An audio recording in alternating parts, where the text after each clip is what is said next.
আসসালামু আলাইকুম।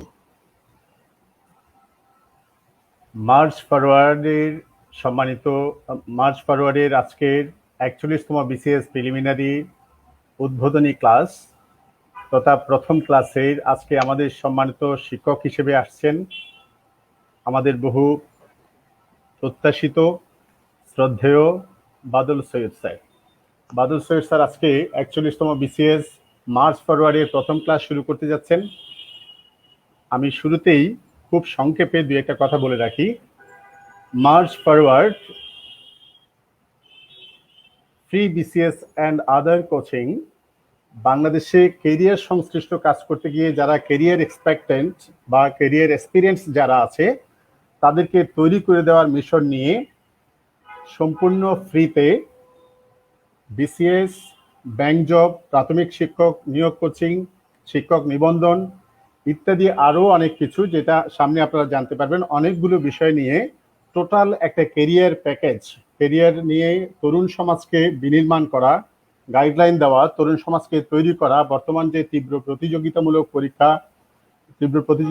যে কেরিয়ার পরীক্ষা হয় সেই পরীক্ষাগুলোর জন্য প্রস্তুত করা, পাশাপাশি সবচেয়ে বেশি গুরুত্বপূর্ণ যেটা মার্চ ফরওয়ার্ডের একটা মটো, শুধু সফল মানুষ নয়, আমরা ভালো মানুষ চাই, নৈতিক বোধে জাগ্রত, মানবিক মূল্যবোধ সম্পন্ন অফিসার তৈরিতে, মানব সম্পদ গঠনে, তরুণ সমাজকে মানবিক মূল্যবোধ দ্বারা উদ্বুদ্ধ করার জন্যই মার্চ ফরওয়ার্ডের যাত্রা। সেই মার্চ ফরওয়ার্ডের আজকে আমরা প্রথম যে প্রোগ্রাম চালু করেছি, প্রথম যে প্রোগ্রাম হাতে নিয়েছি আপনাদের জন্য, সেটা হচ্ছে 41st বিসিএস প্রিলিমিনারি প্রিপারেশন, ৪১তম বিসিএস প্রিলিমিনারি প্রোগ্রাম।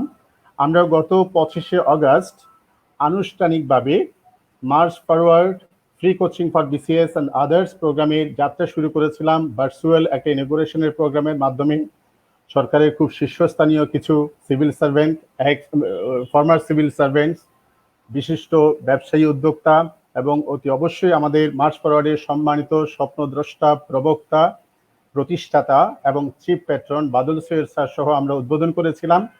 সেই উদ্বোধনে আমরা ঘোষণা দিয়েছিলাম আমরা 5 সেপ্টেম্বর 2020 সালে মার্চ ফরওয়ার্ডের আনুষ্ঠানিক ক্লাস কার্যক্রম শুরু হবে এবং আলহামদুলিল্লাহ যে আমরা সেই কথা রাখতে পেরেছি। 5 ফেব্রুয়ারি আমরা আজকে ক্লাস শুরু করতে পারলাম। আমরা সকলেই জানি বিসিএস একটা দীর্ঘ পরীক্ষা। বিসিএস এ অনেকগুলো পর্যায়ে আছে, বিসিএস প্রিলিমিনারি, বিসিএস লিখিত এবং বিসিএস ভাইভা। আমরা ইত্যাদি বিষয়ে অনেক সময় নিয়ে আমাদের কথা হবে, কিন্তু আজকে আমাদের বিসিএস প্রিলিমিনারিতে যে 10টা সাবজেক্ট, প্রিলিমিনারির জন্য যে 10টা সাবজেক্টে আমাদের প্রিপারেশন নিতে হয়, 10টা সাবজেক্টের মধ্যে আমরা আজকে বাছাই করে নিয়েছি নৈতিকতা, মূল্যবোধ এবং সুশাসন। কেননা আমরা আগেই বলেছি আমরা মানবিক মূল্যবোধ সম্পন্ন নাগরিক তৈরিতে, সিভিল সার্ভেন্ট তৈরিতে, কেরিয়ার প্রফেশনালস তৈরিতে কাজ করব। তারই ধারাবাহিকতায় আমরা প্রথম ক্লাসটা শুরু করছি। সাধারণত বিভিন্ন সময় দেখা যায় প্রথাগতভাবে বাংলা বা ইংরেজি দিয়ে শুরু হয়। আসলে বাংলা বা ইংরেজি গুরুত্বপূর্ণ, এর চেয়ে বেশি গুরুত্বপূর্ণ হচ্ছে নৈতিকতা এবং মূল্যবোধ। সুতরাং এই ক্লাসটা দিয়েই আমরা যাত্রাটা শুরু করতে চেয়েছি এবং আলহামদুলিল্লাহ আমরা প্রথম দিনই বাদল সৈয়দ স্যারকে পেয়ে গেছি এই প্রোগ্রাম নিয়ে বর্তমানে কথা বলার জন্য। আমার বিবেচনায় সবচেয়ে যোগ্যতম লোকটিকে আমরা আজকে আমাদের সাথে পেয়েছি। উনি আমাদের সাথে কথা বলবেন, মার্চ ফরওয়ার্ডের সম্মানিত উদ্যোক্তা, প্রতিষ্ঠাতা এবং চিফ প্যাট্রন বাদল সৈয়দ। উনি আজকে নৈতিকতা, মূল্যবোধ, সুশাসন নিয়ে আলোচনা করবেন। আমরা সকলে জানি উনি অনেক বড় একজন মোটিভেশনাল স্পিকার এবং সিনিয়র সিভিল সার্ভেন্ট। উনি 13th বিসিএস ট্যাক্সেশন ক্যাডারের একজন অফিসার, একজন খুবই মেধাসম্পন্ন একজন অফিসার। তার মানবিক অনেক উদ্যোগ নিয়ে আমরা প্রথম আমাদের উদ্বোধনী অনুষ্ঠানেও আলোচনা করেছি। আজকে ওইদিকে খুব একটা আমরা যাব না। আজকে আমাদের প্রথম কাজ হচ্ছে সরাসরি পাঠ্যসূচিতে ঢুকে যাওয়া। তো এখানে একটু বলে রাখি, নৈতিকতা, মূল্যবোধ, সুশাসন নিয়ে আজকে ক্লাসে একটা টোটাল গাইডলাইন, একটা মোটিভেশনাল পয়েন্ট অফ ভিউ থেকে টোটাল একটা গাইডলাইন দেওয়ার চেষ্টা করবেন আমাদের শ্রদ্ধেয় লেকচারার বাদল সৈয়দ স্যার, আজকের লেকচারার। আর এটা সম্পর্কে যারা আমাদের রেজিস্টার্ড মার্চ ফরওয়ার্ডের রেজিস্টার্ড যারা ক্যান্ডিডেটস, তাদের সবাইকে বাদল সৈয়দ স্যারের ক্লাস শেষ হওয়ার কিছুক্ষণ পরপরই আমরা তাদের ইমেইলে, যে ইমেইলগুলো আমাদের কাছে সংরক্ষিত আছে, আপনারা পাঠিয়েছেন, সেই ইমেইলে আমরা সবাইকে এটার পিডিএফ কপি সরবরাহ করার জন্য চেষ্টা চালাচ্ছি। ইনশাল্লাহ আশা করি আপনারা বাই 11 PM আপনারা পেয়ে যাবেন। তো আরো কথা হবে, আমি শেষের দিকে আমাদের রিসেন্ট কয়েকটা ডিক্লারেশন আছে সেগুলো সম্পর্কে আপনাদেরকে জানাবো। আমি এখন সরাসরি ফ্লোটা ছেড়ে দিচ্ছি আমাদের সম্মানিত লেকচারার 41তম BCS প্রিলিমিনারি এবং মার্চ ফরওয়ার্ডের প্রথম ক্লাস নেবেন আমাদের অত্যন্ত শ্রদ্ধাভাজন Badal Syed sir. Badal Syed sir, please. অনেক ধন্যবাদ ওবায়দুল্লাহ ভাই। যারা দেখছেন সবাইকে স্বাগত জানাচ্ছি। পরম করুণাময়ের কাছে কৃতজ্ঞতা জানাচ্ছি আজকে আমাদেরকে মার্চ ফরওয়ার্ডের ক্লাস শুরু করার সক্ষমতা দেওয়ার জন্য। সকল প্রশংসা তার। প্রথমেই আমি বলে রাখি, আমি কিন্তু পেশাজীবী শিক্ষক নই, যার কারণে সাধারণত আমাদের সম্মানিত শিক্ষকরা যেভাবে ক্লাস নেন, যে দক্ষতায় ক্লাস নেন, সেটুকু আশা করা আমার কাছ থেকে উচিত হবে না। আমি সহজ সাধারণ ভাষায় আসলে নৈতিকতা কি, মূল্যবোধ কি, সুশাসন কি, এ ব্যাপারে আপনাদের সাথে আলোচনা করব। কোর্স ম্যাটেরিয়ালে আপনারা যখন যাবেন তখন দেখবেন যে সেটা অনেক বেশি সিস্টেমেটিক। সেখানে আমরা এই নৈতিকতা বলেন, মূল্যবোধ বলেন, সুশাসন বলেন, এগুলোকে ছোট ছোট আকারে আপনাদের কাছে প্রশ্ন উত্তর পর্ব হিসাবে কিংবা তথ্য হিসাবে উপস্থাপন করেছি। এই ছোট ছোট প্রশ্ন কিংবা তথ্যগুলো যখন আপনারা পড়বেন, আস্তে আস্তে এটি একটি বিশাল আকৃতি পাবে এবং সেই আকৃতিটি যখন আপনারা ধারণ করবেন তখন দেখবেন যে মূল্যবোধ, সুশাসন কিংবা নৈতিকতা, এই বিষয়গুলো আপনাদের কাছে পরিষ্কার হয়ে যাবে। একইভাবে আমরা প্রতিটা কোর্স ম্যাটেরিয়ালের সাথে বিগত কয়েক বৎসরে এই ব্যাপারে বিসিএস পরীক্ষায় যে প্রশ্নগুলো এসছে সেগুলো অ্যাড করে সেগুলোর উত্তর সহ দিয়েছি। সেগুলো যখন আপনারা পড়বেন তখন আপনারা একটি ধারণা পাবেন যে কি ধরনের প্রশ্ন আসতে পারে এবং আমাদের কোর্স ম্যাটেরিয়ালের বাইরে গিয়েও আপনারা অন্যান্য ম্যাটেরিয়ালের সাহায্য নিয়ে নিজেদেরকে প্রস্তুত করতে পারবেন। অর্থাৎ আমরা শুরু করছি খুব টাইনি আকারে আপনাদের কাছে ছোট ছোট বিষয়বস্তু দিয়ে, কিন্তু যখন আপনারা শিখবেন, যখন আপনারা সবগুলো শীট পড়বেন, প্রত্যেকটা শীট আলাদা আলাদা ভাবে পড়বেন, তারপরে সব শীট পড়বেন, তখন দেখবেন যে এই ব্যাপারে আপনাদের একটি বিস্তারিত জ্ঞান অর্জিত হয়েছে। আপনারা জানেন যে পৃথিবীর সবচেয়ে বড় দালানটিও ছোট্ট একটি ইটের গাঁথুনি দিয়ে শুরু হয়।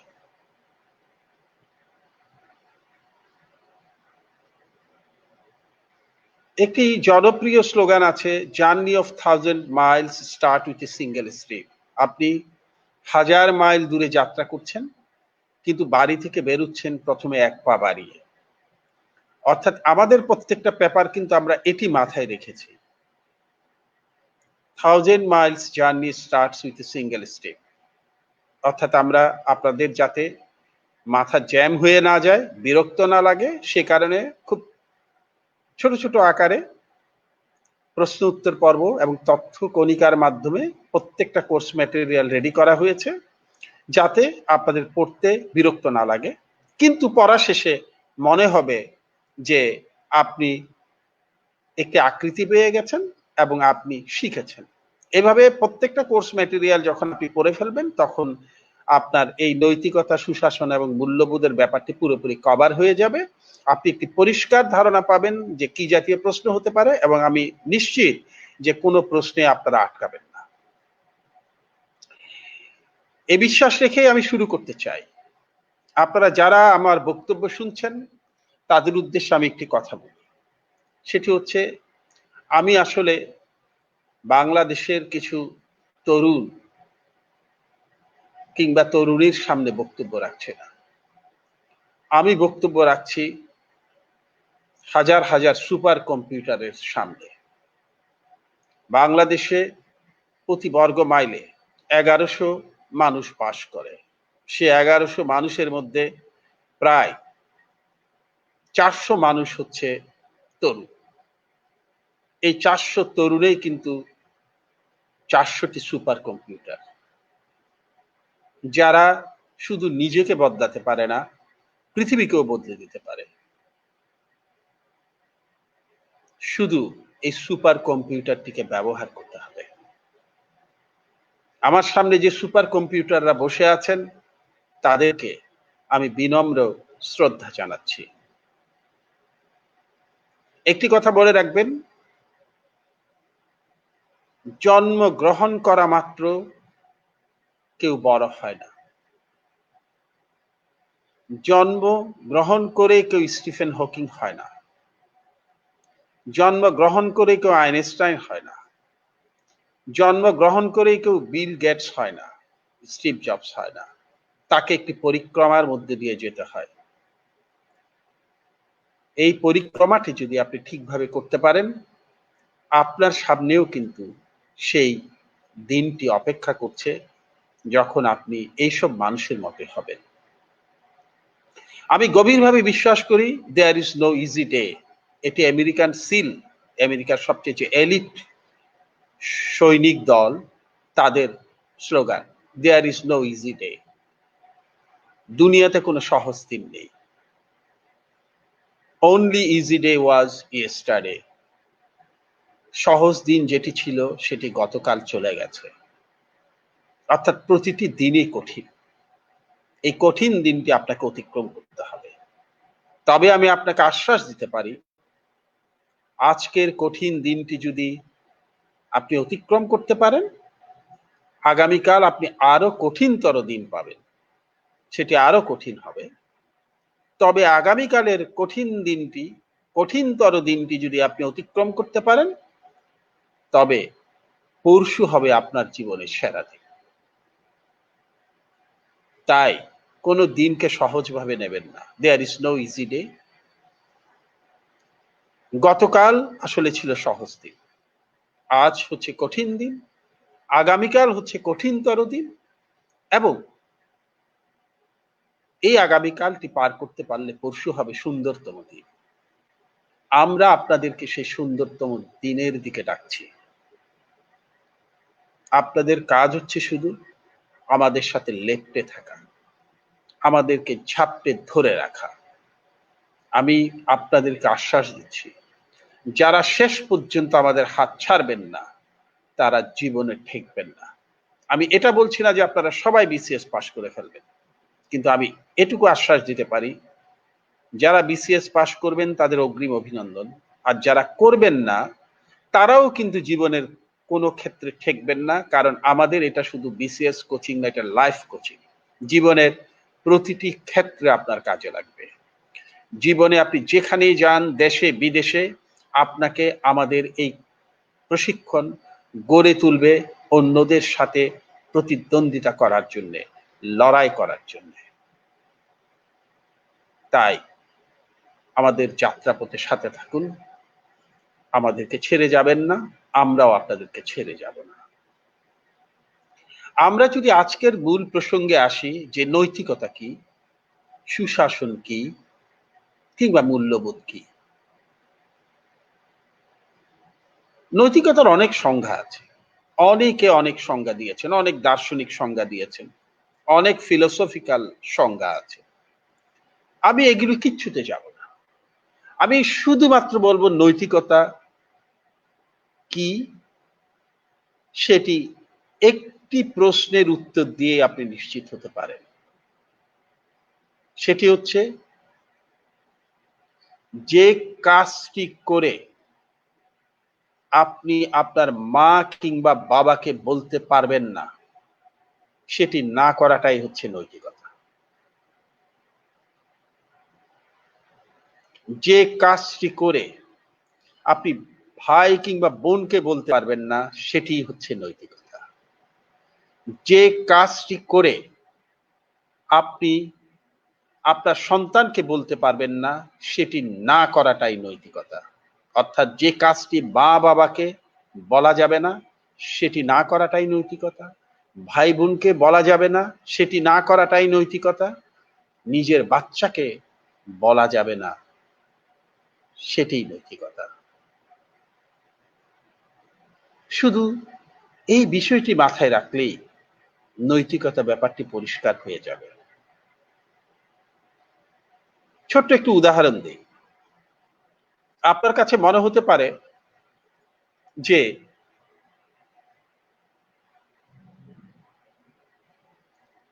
এই জিনিসটি তো আইনের দৃষ্টিতে কোনো বাধা নেই এটি করতে, কিংবা এটি করলে তো আমি দেশের আইন ভঙ্গ করছি না,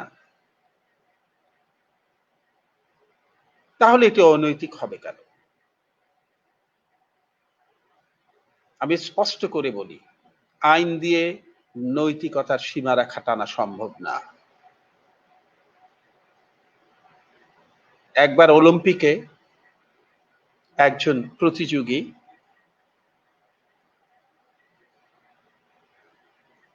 100 মিটার স্প্রিন্টে প্রথম হচ্ছিলেন। সেই স্প্রিন্টের একটি নিয়ম ছিল যে শেষ 10 মিটার একটি কার্পেটের উপর দৌড়াতে হবে। কিন্তু দৌড়াতে গিয়ে তিনি যখন প্রথম হচ্ছিলেন, কার্পেট পর্যন্ত গিয়ে তিনি ভাবলেন যে এটাই ফিনিশিং লাইন, এখানে থেমে গেলেই চলবে। কিন্তু আসলে তা না, তাকে কার্পেটটি অতিক্রম করে ফিনিশিং শেষে যে ফিতাটি আছে সেটি স্পর্শ করতে হবে। কিন্তু এক্সস্টেড অবস্থায়, কারণ প্রচুর পরিশ্রম করেছেন, প্র্যাকটিস করেছেন, মাথায় টেনশন, সব মিলে তার কার্পেটটি দেখে মনে হলো এটাই ফিনিশিং লাইন। তিনি সেখানে দাঁড়িয়ে গেলেন। তার পেছনে যে ভদ্রলোক ছিলেন তিনি তো মহা সুযোগ পেয়ে গেলেন, কারণ উনি তো দাঁড়িয়ে গেছেন। স্বাভাবিকভাবে তিনি ইচ্ছে করলেই সামনের জনকে ডিঙিয়ে সেই 10 মিটার অতিক্রম করে ফিনিশিং লাইনকে অতিক্রম করতে পারতেন।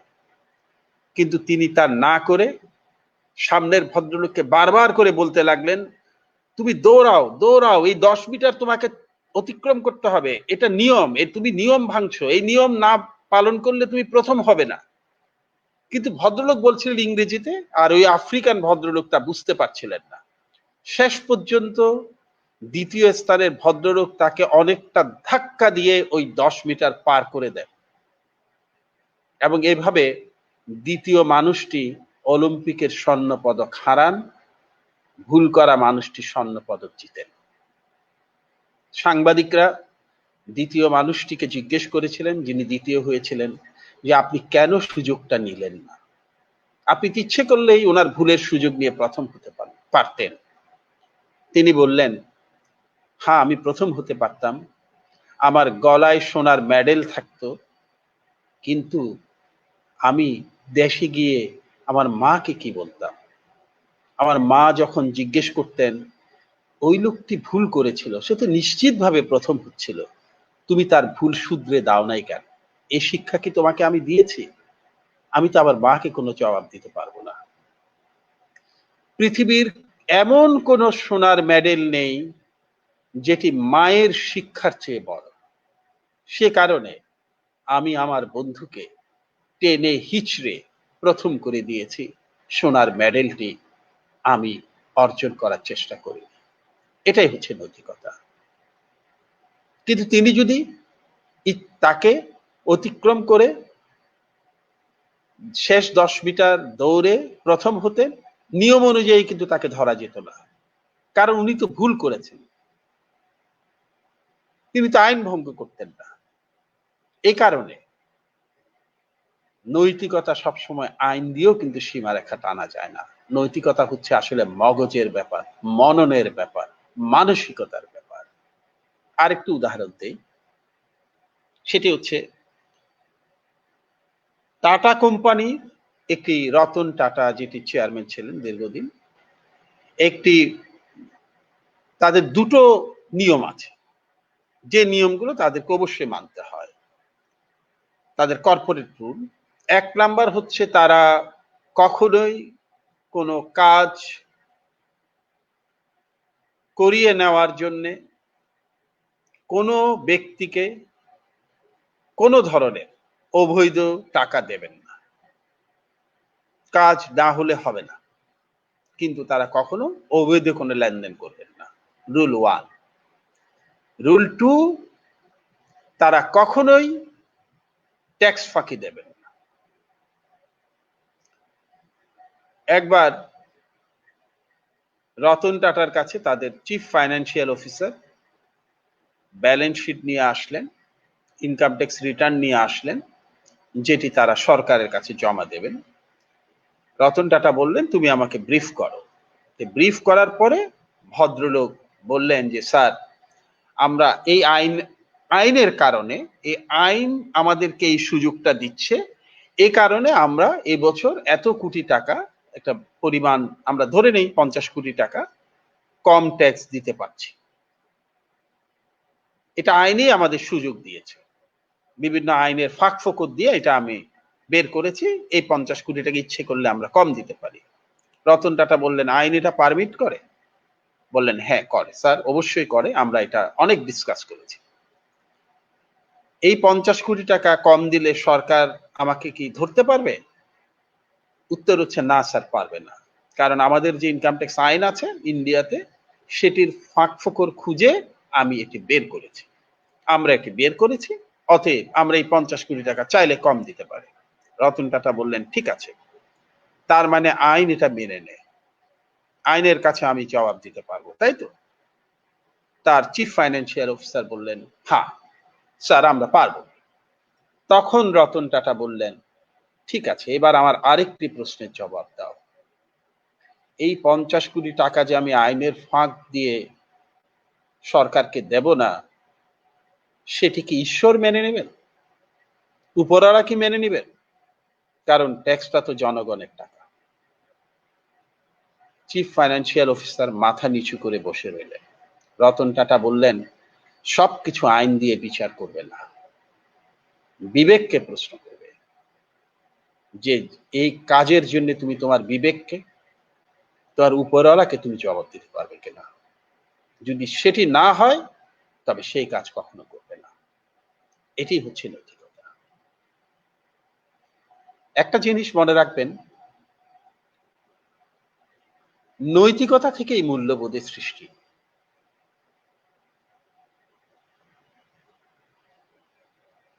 আপনার মধ্যে যদি মানসিক নৈতিক বল শক্ত হয়, শক্তিশালী হয়, আপনি কখনোই মূল্যবোধের অভাবে ভুগবেন না। যদি নৈতিকতা থাকে, মূল্যবোধ অটোমেটিক আসবে। যদি নৈতিকতা না থাকে, মূল্যবোধ আসবে না।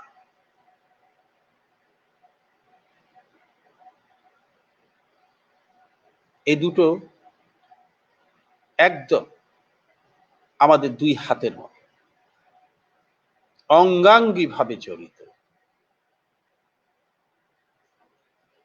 কিরকম জড়িত? আমি একটু উদাহরণ দিই। সেটি হচ্ছে, পৃথিবীর সব জায়গায় দুটো পেশার মানুষের আলাদা সম্মান আছে। সেটা হচ্ছে শিক্ষক এবং চিকিৎসক। এই দুটো পেশার মানুষকে সারা পৃথিবীতে আলাদা সম্মান করা হয়। কেন করা হয়?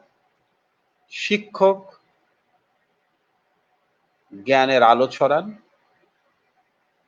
আর চিকিৎসক উপরওয়ালার প্রতিনিধি হয়ে আমাদের জীবন বাঁচান।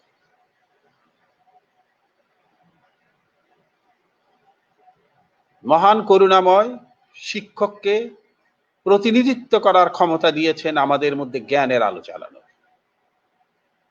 আর চিকিৎসককে সেই প্রতিনিধিত্ব দিয়েছেন যা দিয়ে তিনি আমাদের নিরাময় করেন। এ কারণে সাধারণত কোনো অবস্থাতেই কোনো শিক্ষক এবং চিকিৎসককে আঘাত করা হয় না। এটা হচ্ছে নৈতিক দায়িত্ব সবার।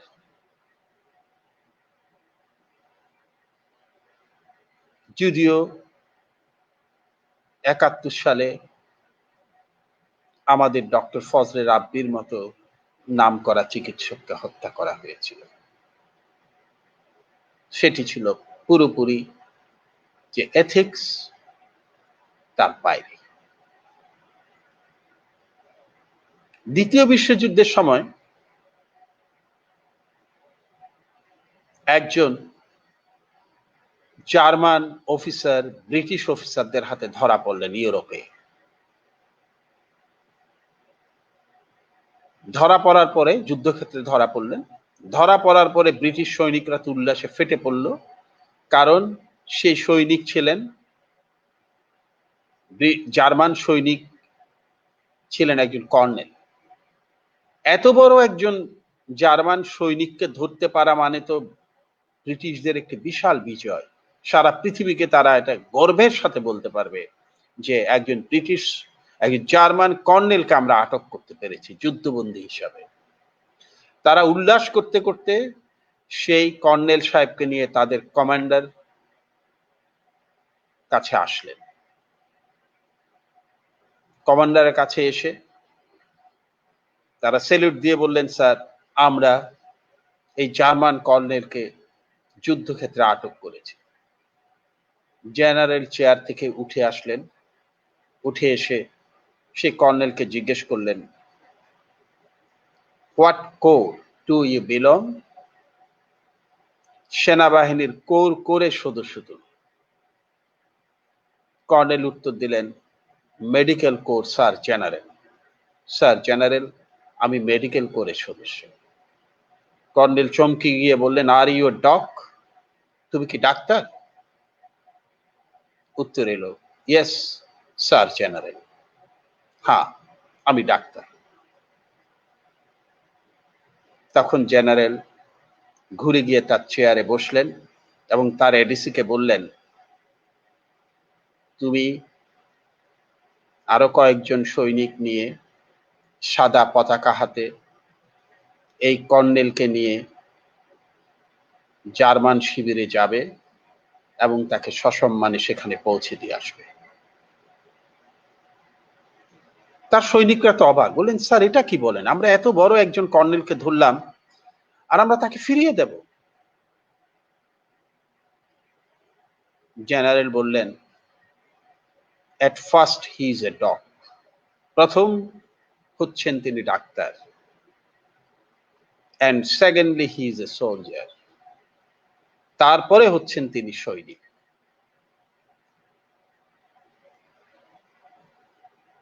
এমনকি যুদ্ধক্ষেত্রে তুমিও যদি অসুস্থ হও, আহত হও, তিনি শত্রুপক্ষের সৈনিক হলেও ডাক্তার হিসাবে তিনি তোমার চিকিৎসা করবেন।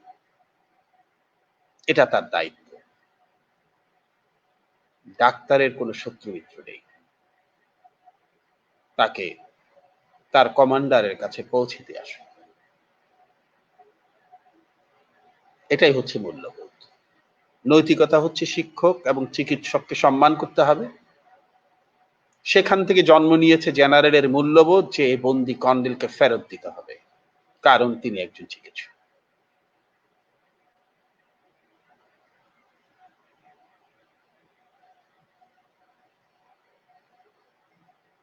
আপনার মধ্যে নৈতিকতার জন্ম হবে কখন জানেন?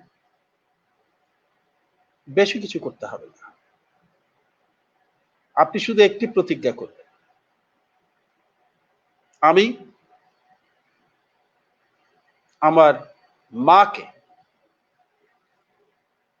টেবিল ভর্তি খাবার উপহার দেব, এবং শহরের সেরা খাবার, এবং সে খাবার কেনা হবে 100% বিশুদ্ধ টাকায়।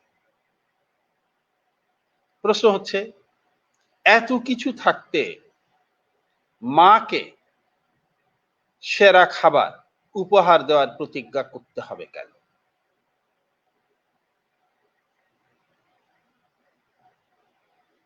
প্রতিজ্ঞাটি করতে হবে এই কারণে আমাদের দেশের 95% মা তার স্বামী এবং সন্তান খাওয়ার পরে ডেকচির তলানিতে যেটি পড়ে থাকে সেটিকে খেয়ে জীবন কাটায়। তাই আমাদের দায়িত্ব হচ্ছে আমাদের মাদেরকে শহরের সেরা খাবার উপহার দেওয়া, যে খাবারটি যৌবনে তিনি আমাদের জন্য সারা জীবন উৎসর্গ করেছেন। একটু খেয়াল করলেই দেখবেন মা কিন্তু মাছের মাথাটা খান না, মা কিন্তু মুরগির রানটা খান না। আমরা খেয়ে ওঠার পর যেটা থাকে সেটা খেয়ে তিনি জীবন ধারণ করেন। 95% মাদার লাইক দিস।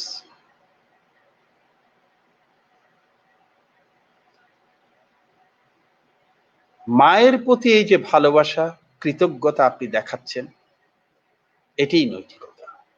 এবং এর সাথে যুক্ত হচ্ছে সেই খাবারটি আপনি কিনবেন বিশুদ্ধ টাকায়। তাহলে এই প্রতিজ্ঞাটির সাথে যুক্ত হচ্ছে যে আপনি অশুদ্ধ টাকায় মায়ের জন্য খাবার কিনবেন না। তার মানে আপনি কখনোই হারাম রোজগারের কথা চিন্তা করবেন না। আপনার নৈতিকতার 70% is one, 70% নৈতিকতা আপনার মনের ভেতর ঢুকে গেল। যেহেতু কথা আসলোই, একটি গল্প বলি। আপনারা অনেকেই সাইমন সিনেকের নাম শুনতে পারেন। সাইমন সিনেক হচ্ছেন একটি বড় কোম্পানির প্রতিষ্ঠাতা। সেটি বড় কথা নয়, সবচেয়ে বড় কথা হচ্ছে তিনি বিজনেস লিডার এবং তিনি অন্যদেরকে ইন্সপায়ার করার জন্য বক্তৃতা দেন। তিনি অন্যদের মধ্যে নৈতিকতা শেখান, মূল্যবোধ শেখান, তাদেরকে মোটিভেট করেন। তিনি একটি গল্প বলছিলেন। গল্পটি হচ্ছে এরকম যে তার এক অত্যন্ত ভালো বন্ধু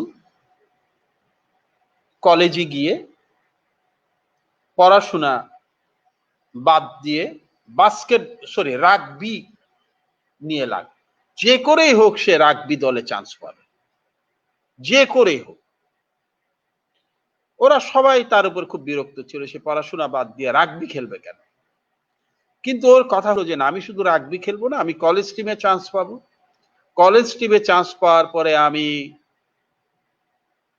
কাউন্টি টিমে চান্স পাবো, স্টেট টিমে চান্স পাবো, এবং শেষ পর্যন্ত NFL মানে ন্যাশনাল ফুটবল লিগ, আমেরিকার যেটি সবচেয়ে নামকরা রাগবি ফুটবল টুর্নামেন্ট, আমি সেটাতে খেলবো।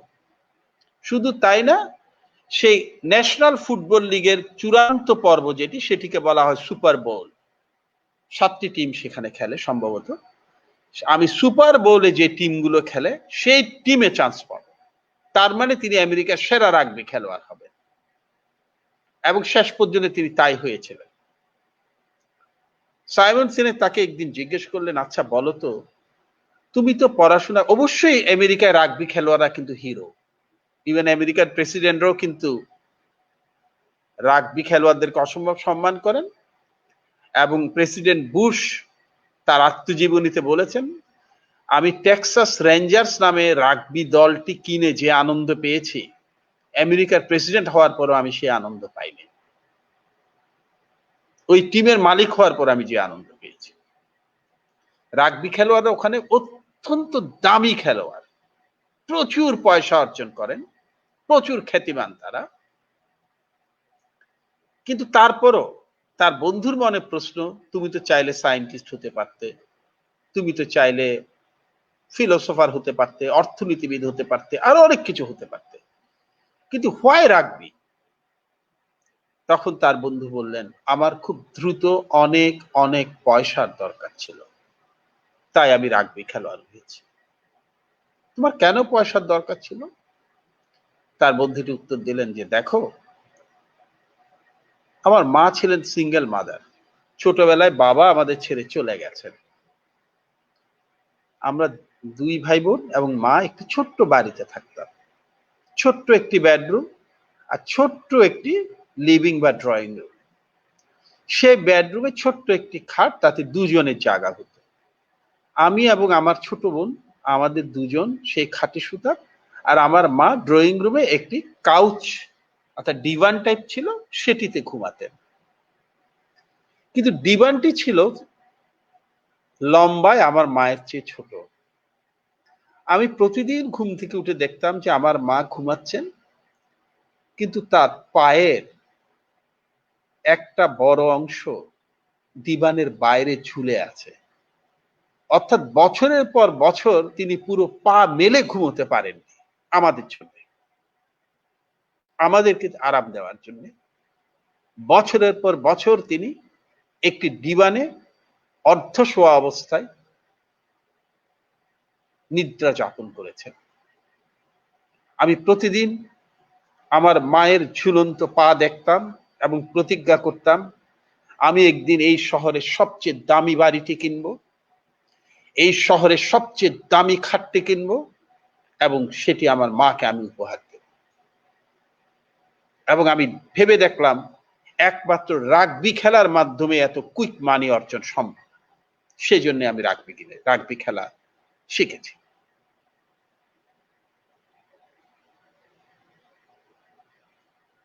To make promise and to keep promise, প্রতিজ্ঞা করা, মহৎ প্রতিজ্ঞা, এবং সেই মহৎ প্রতিজ্ঞা রক্ষা করা কষ্টের মাধ্যমে, সেটাই হচ্ছে নৈতিকতা। এবং মায়ের ঝুলন্ত পা দেখে মনে যে বেদনার জন্ম হয়, সেটাই হচ্ছে মূল্যবোধ। এখানেই মূল্যবোধ এবং নৈতিকতার সম্পর্ক। আরেকটি কথা মনে রাখবেন, পৃথিবীতে কোনো নৈতিকতার জন্ম ভালোবাসা ছাড়া হয় না, কোনো মূল্যবোধের জন্ম ভালোবাসা ছাড়া হয় না, কোনো সুশাসনের জন্ম ভালোবাসা ছাড়া হয় না। আপনি যদি মানুষকে ভালো না বাসেন, আপনি সহজে অনৈতিক কাজ করবেন। মানুষকে ভালো না বাসার কারণেই তো করোনার নেগেটিভ রিপোর্টকে পজিটিভ বানানো হয়, পজিটিভ রিপোর্টকে নেগেটিভ বানানো হয়। যারা বানান তারা জানেন তাদের রিপোর্টের কারণে কত মানুষ মারা যেতে পারে, কত মানুষ ক্ষতিগ্রস্ত হতে পারে। কিন্তু মানুষ নামের পৃথিবীর শ্রেষ্ঠ জীবের চেয়ে তাদের বেশি ভালোবাসা হচ্ছে কাগজের টাকার প্রতি। যদি কাগজের টাকার বদলে মানুষের প্রতি ভালোবাসা থাকতো, তাহলে তারা এই কাজটি করতে পারতেন। ঠিক একই কারণে যিনি মানুষকে ভালোবাসেন তিনি নকল ঔষধ কখনো বানাতে পারেন না, কারণ তিনি জানেন এটি খেয়ে মানুষ মারা যাবে। এরা মানুষ, এরা মশা না, এরা মাছি না। তাই যদি মানুষের জন্য আপনার ভালোবাসা থাকে, তাহলে নৈতিকতা অটোমেটিক আপনার মধ্যে আসবে। সেই ভালোবাসাটাই আপনাকে বাধা দেবে।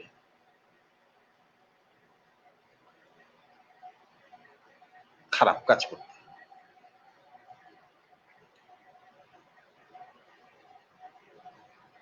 আপনারা যারা জাপান গেছেন কিংবা যাবেন, তারা সেখানে দেখবেন জাপানের যে নোট ইয়েন, সেখানে জাপানের কালচারের কথা বলা আছে, জাপানের হিরোদের, নায়কদের কথা বলা আছে। সব জাপানিজ, শুধুমাত্র একজন বিদেশির ছবি জাপানি নোটে অঙ্কিত আছে। সেই বিদেশিটির নাম হচ্ছে জেনারেল ম্যাকআর্থার, আমেরিকান জেনারেল। অত্যন্ত কঠিন, কঠোর, স্মার্ট এবং দক্ষ একজন জেনারেল, যিনি দ্বিতীয় বিশ্বযুদ্ধের সময় টোকিও দখল করেছিলেন। তার প্রতি প্রেসিডেন্ট ট্রুম্যানের নির্দেশ ছিল টোকিও গুড়িয়ে দিতে হবে। জাপান দেশটিকে গুড়িয়ে দিতে হবে, যাতে এরা আর কোনোদিন মাথা তুলে দাঁড়াতে না পারে। জেনারেল ম্যাকআর্থারের সর্বাধিনায়ক কিন্তু ছিলেন প্রেসিডেন্ট ট্রুম্যান। কারণ as president of the United States he is the commander in chief of all arm forces. General MacArthur সর্বাধিনায়কের নির্দেশ অমান্য করে টোকিও শহরে একটি গুলিও ফুটালেন না, একটি বোমাও ফাটালেন না। তখন তাকে শোকজ করা হলো। কেন? তিনি সর্বাধিনায়কের নির্দেশ ভঙ্গ করলেন। জেনারেল ম্যাকআর্থার উত্তর দিয়েছিলেন, এই দেশের মানুষগুলো সবাই যুদ্ধ করে নাই। সাধারণ মানুষগুলো এত সহজ সরল, এত চমৎকার, আমি কিভাবে এদের উপর গুলি চালাবো? আমি কিভাবে এদের উপর বোমা ফেলবো? আই এম সরি, আমি এটা পারবো না।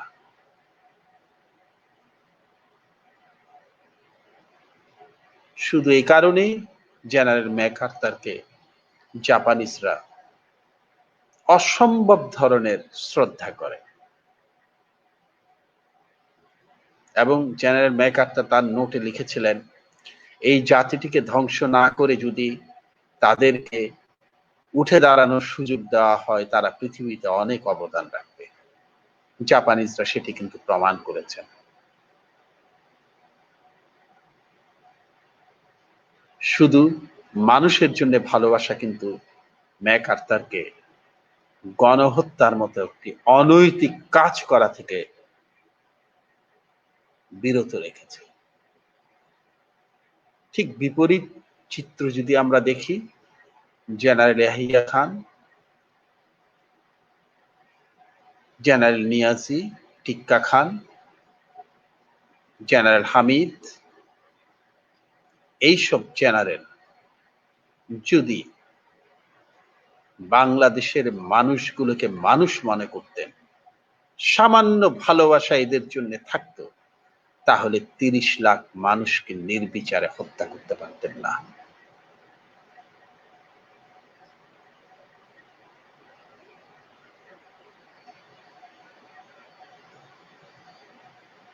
এটাই হচ্ছে নৈতিকতা।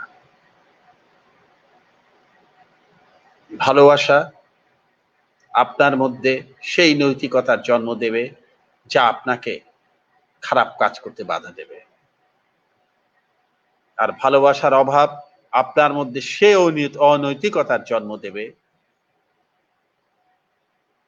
যে অনৈতিকতার কারণে বাংলাদেশের নিরীহ মানুষকে হত্যার নির্দেশ দিয়ে জেনারেল ইয়াহিয়া খান গোপনে ঢাকা ত্যাগ করতে পেরেছিলেন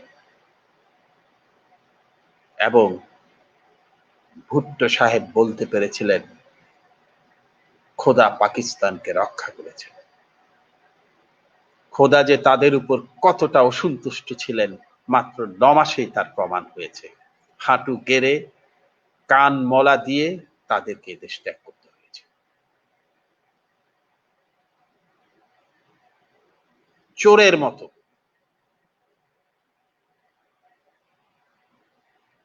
তাদেরকে আত্মসমর্পণ করতে হয়েছিল।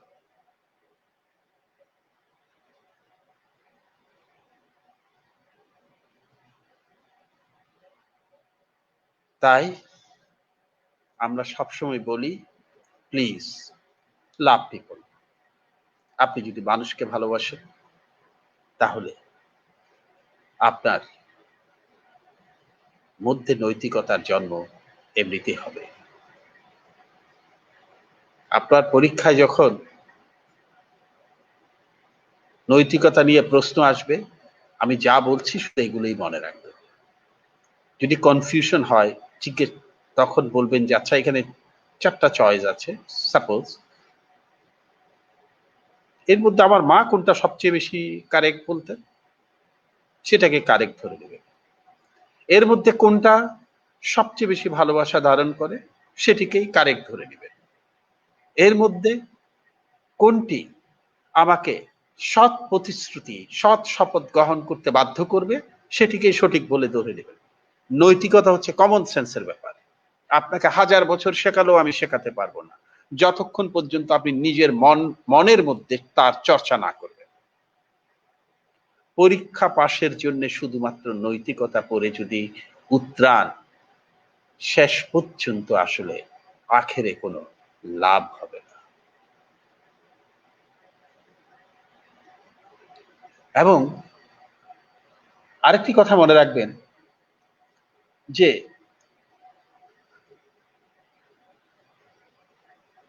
আমরা যখন মারা যাব,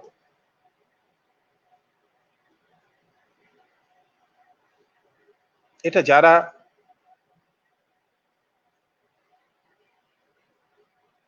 নিয়ার টু ডেথ অর্থাৎ দীর্ঘদিন কমায় ছিলেন, প্রায় মৃত্যুর মুখোমুখি, তারা ফিরে আসার পর তাদের উপর এডমন্ড মুড নামে একজন ভদ্রলোক একটি গবেষণা করেছে।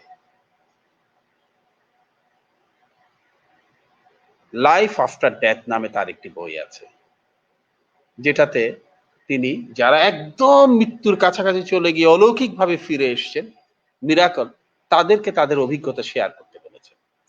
100 জনের মধ্যে 100 জন বলেছেন যে আমাদের মনে হচ্ছে আমরা একটি টানেলের মধ্যে দিয়ে ছুটে যাচ্ছি, সে টানেলের চারিদিক ফেনা, সে ফেনার মধ্যে দিয়ে আমরা ছুটছি, আর আমাদের সামনে কেবল ভেসে আসছে আমাদের অতীত স্মৃতি। আমি স্কুল জীবনে কি করেছি, কলেজ জীবনে কি করেছি, বিশ্ববিদ্যালয় জীবনে কি করেছি, চাকরি জীবনে কি করেছি, সব স্মৃতিগুলো আসছে, আর আমি টানেলের মধ্যে দিয়ে ছুটে চলছি। এটাই হচ্ছে মৃত্যুর সময়ের অভিজ্ঞতা। তখন চোখের সামনে ফ্ল্যাশব্যাক হয়ে সমস্ত স্মৃতি ফিরে আসবে।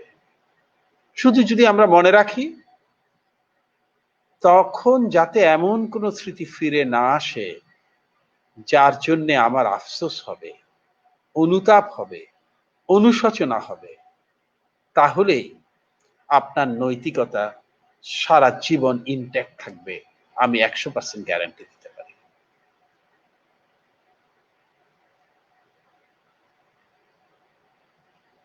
সেই সময়টাতে যাতে এমন সব স্মৃতি ভেসে আসে যাতে আমাদের এই পৃথিবী থেকে চলে যাওয়ার সময় নিজের কাজের জন্য অনুতপ্ত হতে না হয়।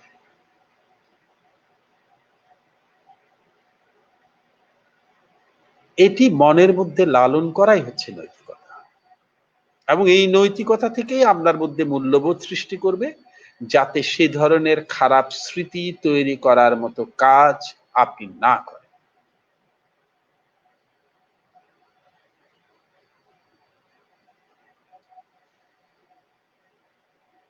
আরেকটি ব্যাপার আছে, সেটি হচ্ছে আপনি,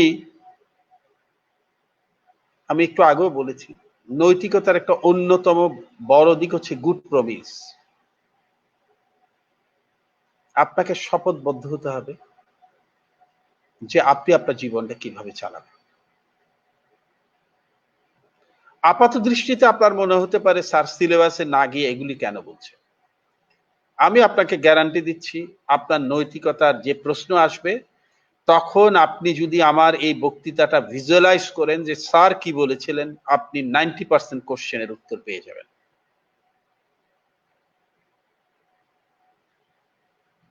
ফিরে আসি শপথের কথায়। এমন শপথ করবেন না যেটি আপনি রাখতে পারবেন।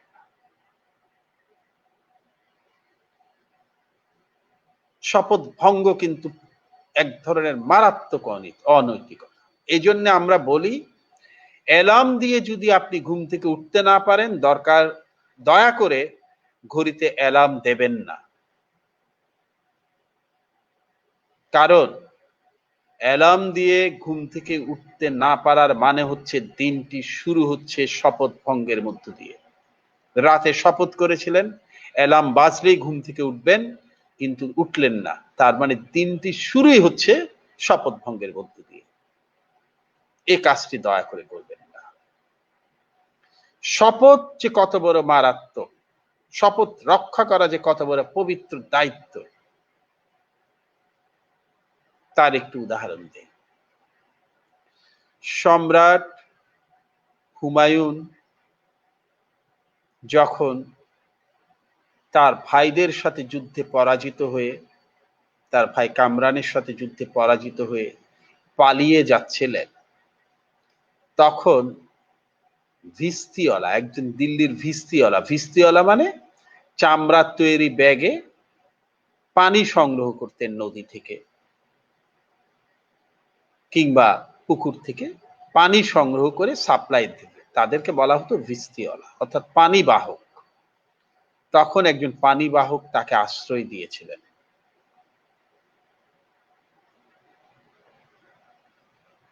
যখন চারিদিকে সম্রাট হুমায়ুনকে খোঁজা হচ্ছে মেরে ফেলার জন্য, তখন সবাই যখন তাকে পরিত্যাগ করেছিলেন, তখন সেই ভিস্তিওয়ালা তাকে আশ্রয় দিয়েছিলেন তার জীর্ণ কুঠিরে। তখন সম্রাট হুমায়ুন বলেছিলেন, আমি তোমাকে একটি প্রতিশ্রুতি দিচ্ছি, সেটি হচ্ছে আমি যদি কখনো দিল্লির সিংহাসন ফিরে পাই, তোমাকে একদিনের জন্য ভারতবর্ষের অধিপতি বানাবো, ভারতবর্ষের সম্রাট বানাবো। This is promise I have made to you. এবং তার কয়েক বছর পরেই কিন্তু সম্রাট আকবর দিল্লির সিংহাসন পুনরুদ্ধার করেন। পুনরুদ্ধারের পর তিনি যে প্রথম কাজ করেন সেটি হচ্ছে সেই সাধারণ ভিস্তিওয়ালাকে ডেকে এনে রাজ মুকুটটি তার মাথায় পরিয়ে তাকে সিংহাসনে বসিয়ে দিয়ে বলেছিলেন, মহামান্য সম্রাট, একদিনের জন্য আপনি দিল্লি শাসন করুন।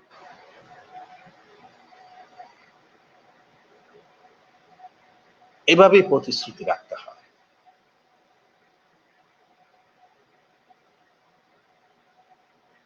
যদি আপনি কাউকে কোনো প্রতিশ্রুতি দিলেন, সেটি রাখলেন না, এর চেয়ে বড় অনৈতিকতা আপনার আর কিছু নেই। আপনার মনে হতে পারে খুব ছোট ব্যাপার, কিন্তু এটিকে অনৈতিক হয়েছে কিনা সে প্রশ্নের উত্তর যদি খুঁজেন, তাহলে আপনাকে বুঝতে হবে এখানে নৈতিকতার এই প্রতিশ্রুতির এলিমেন্টে আছে কিনা।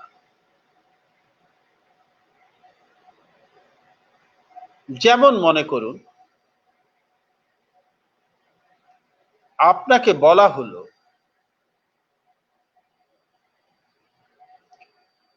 জনাব আরিফ মাহমুদের সন্ধ্যা 7টার সময় তার বন্ধু শাহিন আহমেদের বাসায় যাওয়ার প্রতিশ্রুতি ছিল। আরিফ মাহমুদ 7টা বাজার 10 মিনিট আগেই তার বন্ধু শাহিন আহমেদের বাসায় গিয়ে পৌঁছালেন। এইখানে কি নৈতিকতার কোনো ব্যত্যয় ঘটেছে? আপাত দৃষ্টিতে মনে হতে পারে না, ঘটেনি, কারণ তিনি 7টায় বলেছিলেন, 10 মিনিট আগে পৌঁছেছেন। 10 মিনিট পরে পৌঁছালে প্রতিশ্রুতি ভঙ্গ হতো। কিন্তু নিখুঁত দাঁড়িপাল্লায় বিবেচনা করলে এখানে নৈতিকতার বিশাল ব্যত্যয় ঘটেছে। কারণ আপনি বলেছেন যে আপনি যাবেন সন্ধ্যা 7টায়, আপনি 10 মিনিট আগে গিয়ে পৌঁছেছেন। হয়তো এই 10 মিনিট তিনি কোনো জরুরি কাজে ব্যস্ত ছিলেন, আপনি যাওয়ায় তার সেই কাজটি করা হয়নি। হয়তো এই 10 মিনিট তিনি তার পরিবারের জন্য চা খাওয়ার জন্য বরাদ্দ রেখেছিলেন, আপনি 10 মিনিট আগে যাওয়ায় তার সেই পারিবারিক সময়টি কাটানো যায়নি। এখানেও কিন্তু প্রতিশ্রুতি ভঙ্গের ঘটনা ঘটেছে। আপাত দৃষ্টিতে আপনার মনে হতে পারে যে না, এখানে তো সমস্যা নেই, উনি 10 মিনিট আগে গেছেন, পরে তো যাননি। আমি সব সময় একটি কথা বলি আমি শিখেছি এটা একজনের কাছ থেকে। To be late is a crime. দেরি করে আসা কিংবা দেরি করাটা হচ্ছে অপরাধ। To be earlier is foolishness. আগে পৌঁছা কিংবা সময়ের আগে কাজটা করে ফেলা, কাজ বলতে আমি এই জাতীয় কাজ বোঝাচ্ছি। আপনার ডেইলি কাজ আপনি 5টার কাজ 4টা শেষ করে ফেলতে পারলে তো ভালো। এই প্রতিশ্রুতিমূলক কাজ বলছি, দ্যাট ইজ ফুলিশনেস, সেটা বোকামি। কারণ তিনি বুঝতেই পারছেন না যে 5 মিনিট বা 10 মিনিট আগে গিয়ে তিনি শাহিন আহমেদের হয়তো একটি অতি গুরুত্বপূর্ণ মুহূর্ত কেড়ে নিয়েছেন তার জীবন থেকে। এই ধরনের প্রশ্ন কিন্তু আপনাদের আসতে পারে। খুব ট্রিকি কোশ্চেন, খুবই ট্রিকি কোশ্চেন আসতে পারে। এটা আপনাদের মাথায় রাখতে হবে। এই জন্য আমি বলি যে আপনারা প্লিজ প্রতিশ্রুতি দিয়ে প্রতিশ্রুতি ভাঙবেন না, শপথ দিয়ে শপথ ভঙ্গ করবেন না। যদি করেন সেটা আসলে নৈতিকতার একটি বিশাল ব্যত্যয়। এই জিনিসটি মাথায় রাখবেন, দেখবেন নৈতিকতার অনেক প্রশ্নের সমাধান আপনি করে ফেলতে পারবেন। আমি সবসময় বলি যে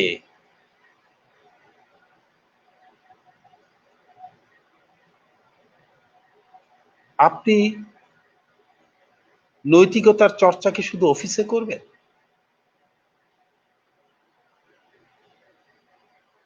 আপনি কি নৈতিকতার চর্চা শুধু বাড়িতে করবেন? আপনি কি নৈতিকতার চর্চা শুধু সিনেমা হলে গেলে করবেন? তা না।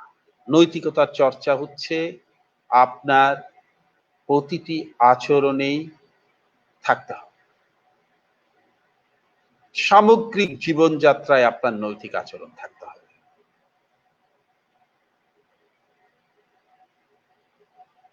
কিরকম থাকতে হবে? যেমন মনে করুন,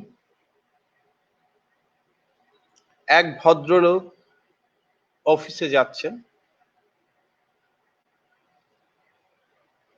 দেখলেন যে একজন অন্ধ ভিখারি ভিক্ষা করছেন। তার সামনে একটি ছোট্ট বোর্ডে লেখা, আমি অন্ধ, আমাকে সাহায্য করুন। কেউ তাকে টাকা দিচ্ছে না, সবাই পাশ কাটিয়ে চলে যাচ্ছে। সেই ভদ্রলোক সেখানে দাঁড়ালেন, সেই বোর্ডটার কাগজটা তুলে নিয়ে উল্টো পিঠে অন্য একটা কথা লিখে সেটা সেটে দিয়ে চলে গেল।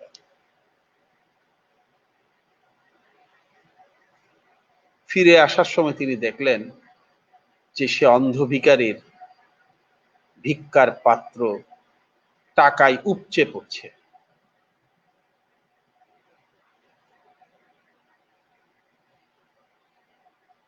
কেন উপচে পড়ছে? কারণ তিনি তার বোর্ডের লেখাটি বদলে দিয়েছিলেন। তিনি কি লিখেছিলেন জানেন? আগে লিখা ছিল যে আমি অন্ধ, আমাকে সাহায্য করুন। তার বদলে তিনি লিখলেন, আজকের দিনটি খুব সুন্দর, তোমরা সবাই তা দেখতে পাচ্ছ, কিন্তু আমি তা দেখতে পাচ্ছি না, কারণ আমার চোখের আলো নেই।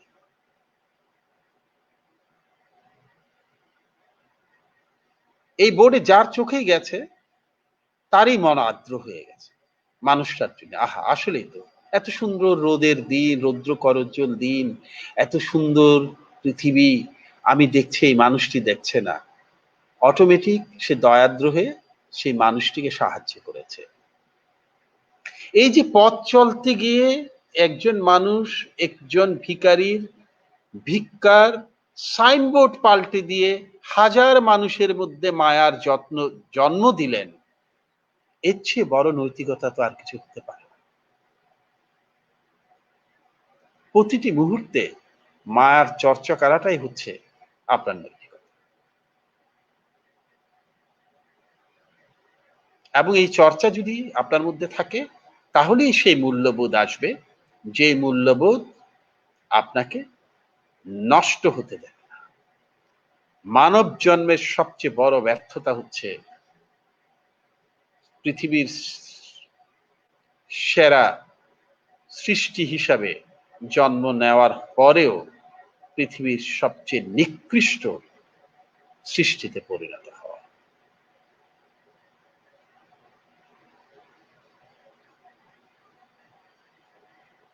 এবং আপনার যে জিনিসটা মনে রাখতে হবে, যে আপনি যখন কাজ করবেন, আমি সবসময় বলেছি যে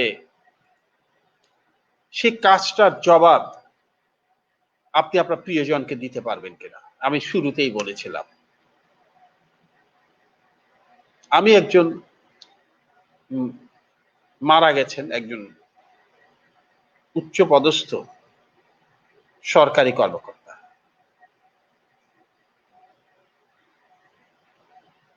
তার একটু উদাহরণ দিই।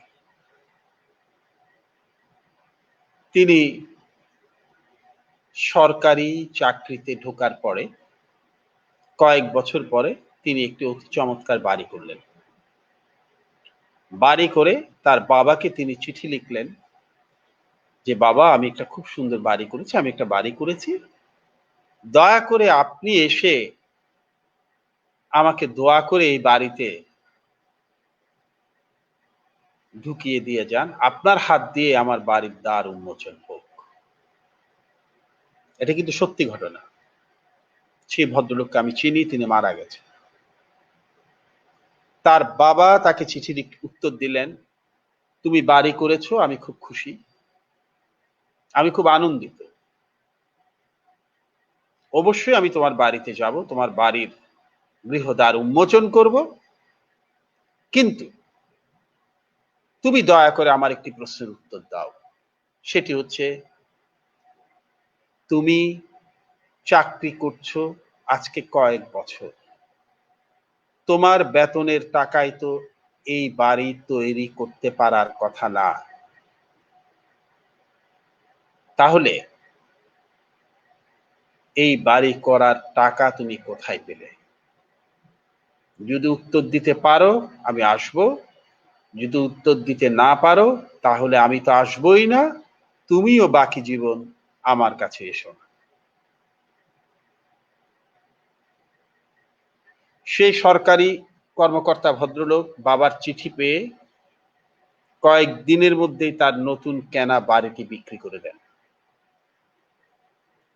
এবং যাদের কাছ থেকে টাকা নিয়ে এই বাড়িটি তিনি করেছিলেন, তাদের যাদের কথা তার মনে আছে, তাদেরকে জনে জনে গিয়ে ক্ষমা চেয়ে তাদের টাকাটা ফেরত দিয়ে এসেছিলেন।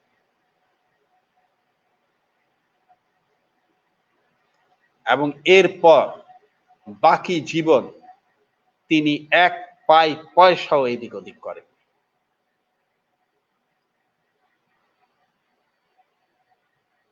এটাই হচ্ছে নৈতিকতা, এটাই হচ্ছে মূল্যবোধ, যে আমি আমার কাজে জবাব দিতে পারবো তো, আমি বলতে পারবো তো যে আমি এটা কোত্থেকে করলাম।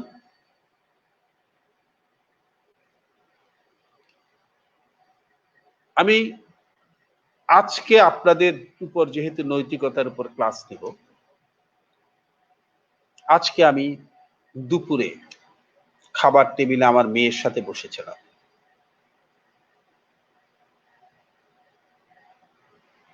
এবং তাকে আমি একটি একটি করে আমার ভুল কি ছিল ব্যাখ্যা করেছি।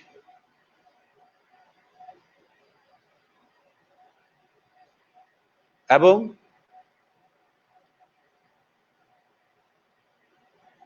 আমার প্রতিটি কাজ কেন করেছি, কি জন্যে করেছি, তার সাথে আলাপ করেছি।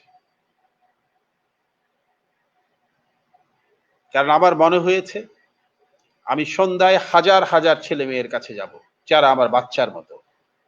তাদের কাছে যাওয়ার আগে আগে আমাকে পরীক্ষা করে দেখতে হবে আমার নিজের মেয়ে সন্তুষ্ট কিনা আমার জবাবে। যদি সন্তুষ্ট না হয় তাহলে আমি ক্লাসে যাব না। যদি সন্তুষ্ট হয় আমার ব্যাখ্যায়, তাহলে আমি ক্লাসটা অ্যাটেন্ড করব।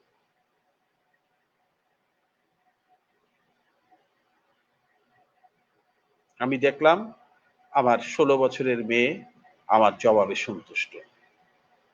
সে কারণেই আমি আজকে আপনাদের সামনে এসেছি, নয়তো হয়তো আমি আসতাম না। আপনার প্রত্যেকটা কাজের দয়া করে ব্যাখ্যা যাতে থাকে, সুব্যাখ্যা, মানুষকে বুঝ দেওয়ার ব্যাখ্যা না। আইনকে ফাঁকি দেওয়া যায়, উপরওয়ালাকে ফাঁকি দেওয়া যায় না। নিজের বাচ্চার চোখের দিকে তাকিয়ে মিথ্যা কথা বলা যায় না।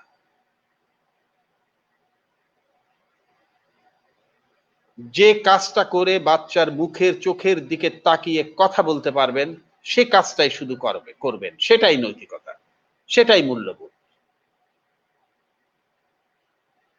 আরেকটা কথা বলি, আপনারা অনেকেই হতাশ হয়ে যায়। আমি জানি আমার কাছে প্রচুর মেসেজ আসে যে স্যার হতাশ,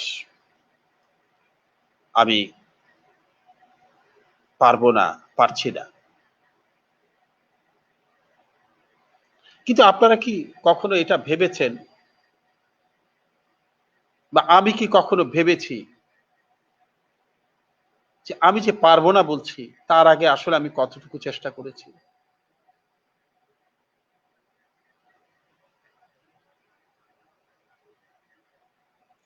আপনি 200% লেগে থেকে যদি ফেল করেন, তখন আপনি যদি বলেন যে আমি পারলাম না, আমি পারবো না, এই যুক্তি আমি মানতে রাজি আছি।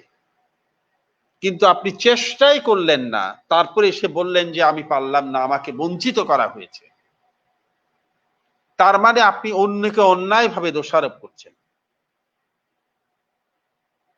যে পেরেছে তার পরিশ্রম এবং আপনার পরিশ্রম যদি এক না হয়, তাহলে আপনি রাষ্ট্রকে দোষারোপ করতে পারেন না, সমাজকে দোষারোপ করতে পারেন না। যদি করেন সেটাও অনৈতিক।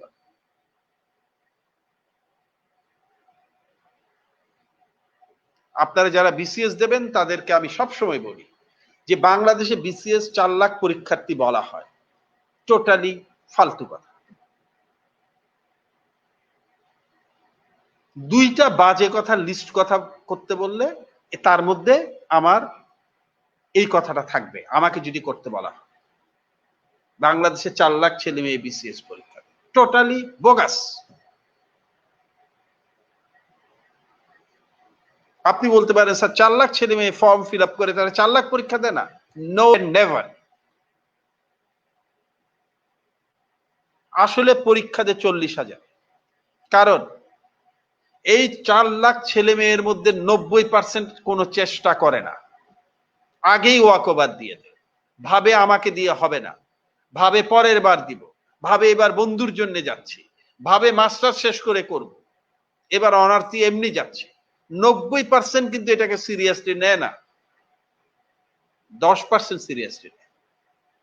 যে 10% সিরিয়াসলি নেয়, অর্থাৎ 40,000, তারা আসল পরীক্ষার্থী। বাকি 3,60,000 আসলে পরীক্ষার্থী না, তারা আগেই ওয়াকবাদ দিয়ে দিয়েছে। অতএব আপনাকেই সিদ্ধান্ত নিতে হবে, আপনি কি 10%-এ থাকবেন নাকি আপনি 90%-এ থাকবেন। আপনি 90%-এ থেকে যদি বলেন যে আমি বিসিএস চেষ্টা করলাম, দিলাম, 3 বার দিলাম, 4 বার দিলাম, আমার হয় নাই, তাহলে আপনি অন্যায় করছেন, এটাও অনৈতিকতা। আপনার বুঝতে হবে যে ওই 10% যারা পাশ করেছে তারা কি পরিশ্রম করেছে, আমি কি পরিশ্রম করেছি। আমার সমস্ত অর্জন, আমি একটি কথা বলি, আমি সব সময় বলি, আমি বিশ্বাস করি পৃথিবীর সমস্ত মানুষ একই মেধা নিয়ে জন্মায়। পৃথিবীর মধ্যে সবচেয়ে ইন্টেলিজেন্ট মানুষ ধরা হয় আইনস্টাইনকে। বলা হয় যে ওনার আইকিউ হচ্ছে হাইয়েস্ট আইকিউ। 1955 সালে আইনস্টাইন মারা যান আমেরিকার প্রিন্সটন বিশ্ববিদ্যালয়ে অধ্যাপনা করার সময়। তারপরে তার মগজ নিয়ে 3টি গবেষণা হয়েছে। 3টি গবেষণাতেই দেখা গেছে আইনস্টাইনের মগজের সাথে সাধারণ 8-10 জন মানুষের মগজের কোনো পার্থক্য নেই, বরং আইনস্টাইনের মগজের আকৃতি 8-10 জন সাধারণ মানুষের আকৃতির চেয়ে সামান্য ছোট। অর্থাৎ আমি এবং আপনি আইনস্টাইনের মতো একই মগজ অথবা তার চেয়ে কিছু বেশি বড়, সামান্য বড় মগজ নিয়ে জন্মেছি। পার্থক্যটা হচ্ছে আইনস্টাইন তার মগজের ব্যবহার করেছেন, আমি ব্যবহার করিনি।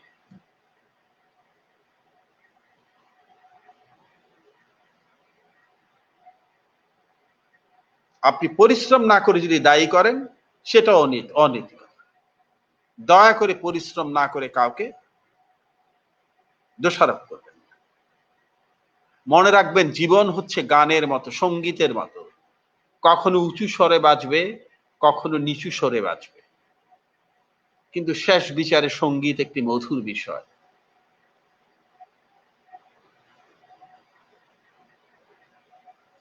তেমনি জীবনের গান কখনো উঁচু স্বরে বাজুক কিংবা নিচু স্বরে বাজুক, যেভাবেই এটি বাজুক, শেষ বিচারে কিন্তু জীবন সুন্দর। অযথা জীবনকে দোষারোপ করবেন না। জীবনকে দোষারোপ আসলে করাটা এক ধরনের ব্যর্থতা, এবং সে ব্যর্থতার জন্য আমি দায়ী।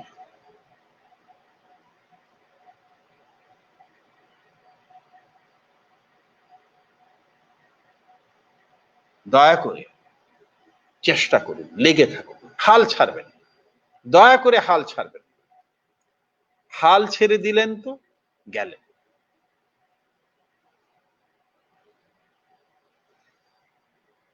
আমার কথা প্রায় শেষের দিকে।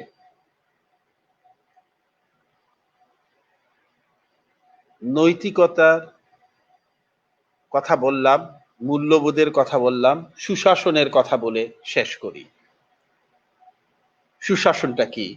আমি খুব একটা বড় উদাহরণ দিব না, আমি ছোট একটা উদাহরণ দিই। সুশাসনটা হচ্ছে যিনি শাসন করেন তিনি নিরপেক্ষ দৃষ্টিতে শাসন করবেন। তিনি তার শাসন করার ব্যাপারে নিজের স্ত্রী, পুত্র, কন্যাকে চিনবেন না। যিনি ক্ষমতা চর্চা করবেন, তিনি ক্ষমতা চর্চা করার সময় টেবিলের ওপারে কি তার ভাই এসছে না তার বোন এসছে এটি বিবেচনা করবেন না।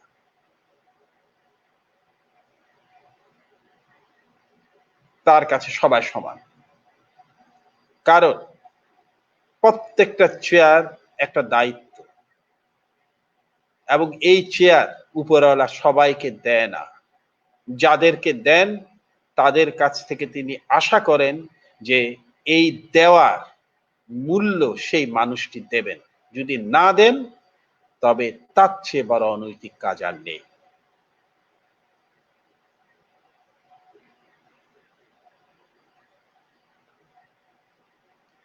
আশির দশকের মাঝামাঝি সময়ে চট্টগ্রামে একজন বিভাগীয় কমিশনার ছিলেন। যেহেতু তার অনুমতি নেইনি তাই আমি তার নাম বলছি না, নাম বললে আপনারা অনেকেই চিনবেন। তিনি বিভাগীয় কমিশনার। তার আত্মজীবনীতে আমি পড়েছি, পরে স্যারের সাথে আমি ব্যক্তিগতভাবে আলাপ করে ব্যাপারটি আরো পুরো জেনেছি। এখন অনেক আগে রিটায়ার্ড করেছে। তার কাছে আরেকটি সরকারি দপ্তরের একজন বেশ নিচু গ্রেডের একজন অফিসার তার সাক্ষাৎকার চাইলেন। তিনি আবার সবার সাথে দেখা করতেন, সবার সমস্যার কথা শুনতেন। তিনি তাকে আসতে বললেন, তিনি আসলেন। আসার পরেই ভদ্রলোক বললেন যে স্যার, আমি একটি বাসার অ্যাপ্লাই করেছি, সরকারি বাড়ির, আমাকে এই বাড়িটি দেওয়া হচ্ছে না। তখন বললেন, আপনার বাড়ি তো আমি দেই না, বাড়ি তো আবাসন দপ্তর এবং জেলা প্রশাসক দেন, আপনার বাড়ির অ্যাপ্লিকেশনে কোনো কপি আছে? বললে হ্যাঁ আছে। দেন। দেওয়ার পরে তিনি চমকে উঠলেন, চমকে উঠে বললেন যে আপনি চাকরি কোন গ্রেডে করেন? তখন দেখা গেল তিনি যে চাকরির গ্রেডটি করেন সেটি বেশ নিচে, কিন্তু তিনি বাসা যেটি চেয়েছেন সেটি ডিভিশনাল কমিশনাররা যে লেভেলের বাসা পান সেই লেভেলের বাসার দাবিদার। তখন তিনি বললেন, ডিভিশনাল কমিশনার মহোদয় বললেন, আপনার ডিপার্টমেন্টের যিনি বিভাগীয় প্রধান, হেড অফ চিটাগং ডিভিশন, ওটা আরেকটা ডিপার্টমেন্ট, তিনি তো এই বাসার জন্য এন্টাইটেড। আপনি তো তার 8-10 ধাপ নিচের অফিসার। আপনাকে যদি এই বাসাটা আমি দেইও, আপনার উঠতে লজ্জা লাগবে না? আপনি মানুষকে কি জবাব দিবেন? আপনি কেন এই বাড়িটা চাচ্ছেন? এই বুদ্ধি আপনাকে কে দিল? How dare you to request for this house? তখন ওই ভদ্রলোক একটি পরিচয় দিলেন। পরিচয়টি হচ্ছে তিনি দেশের সবচেয়ে ক্ষমতাশালী ব্যক্তির খুব ঘনিষ্ঠ আত্মীয়, অতি ঘনিষ্ঠ আত্মীয়। তখন দেশের সবচেয়ে ক্ষমতাশালী ব্যক্তি যিনি, রাষ্ট্রের প্রধান, তার ঘনিষ্ঠ আত্মীয়।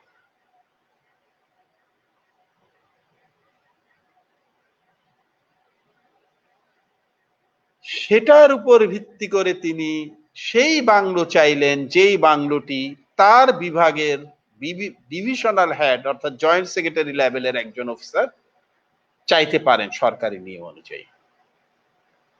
ডিভিশনাল কমিশনার মহোদয় বললেন, আপনি যার আত্মীয় হন, that is not my headache.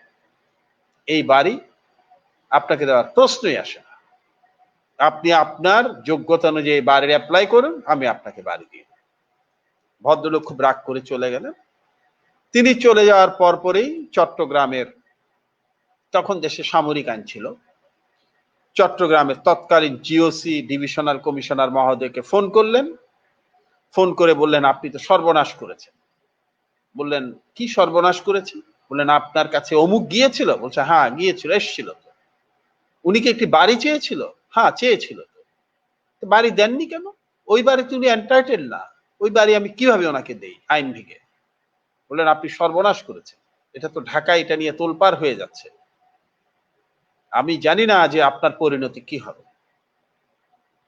ঠিক 2 দিন পর চট্টগ্রামের ডিভিশনাল কমিশনার মহোদয়কে একটি অনুল্লেখ্য জায়গায় বদলি করে দেওয়া হলো। কারণ কি? কারণ তিনি দেশের সবচেয়ে ক্ষমতাধর ব্যক্তির আত্মীয়ের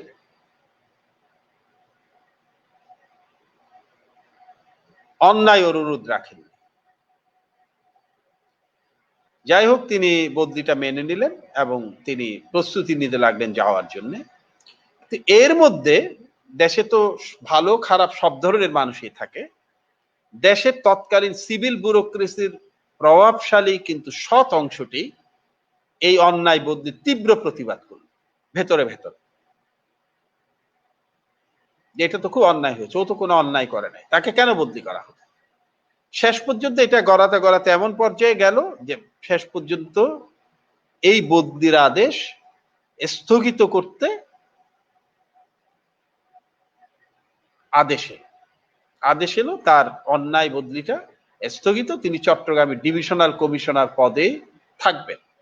এবং তাকে এটা ঢাকা থেকে তার সচিব মহোদয় জানালেন যে তুমি চট্টগ্রাম লিভ করো না, তোমার আদেশ যে রহিত করা হয়েছে, তুমি চট্টগ্রামে থাকছো। তখন তিনি উত্তর দিলেন, না আমি তো চট্টগ্রামে ডিভিশনাল কমিশনার থাকবো না স্যার। কেন থাকবে না? স্যার আমাকে যেখানে দিয়েছেন লো প্রোফাইল পোস্টিং, আমি সেখানেই যাব। কেন? বলছে আমি যাব, কারণ আমি একটি অন্যায় দাবি মানিনি বলে আপনারা আমাকে বদলি করে দিয়েছেন।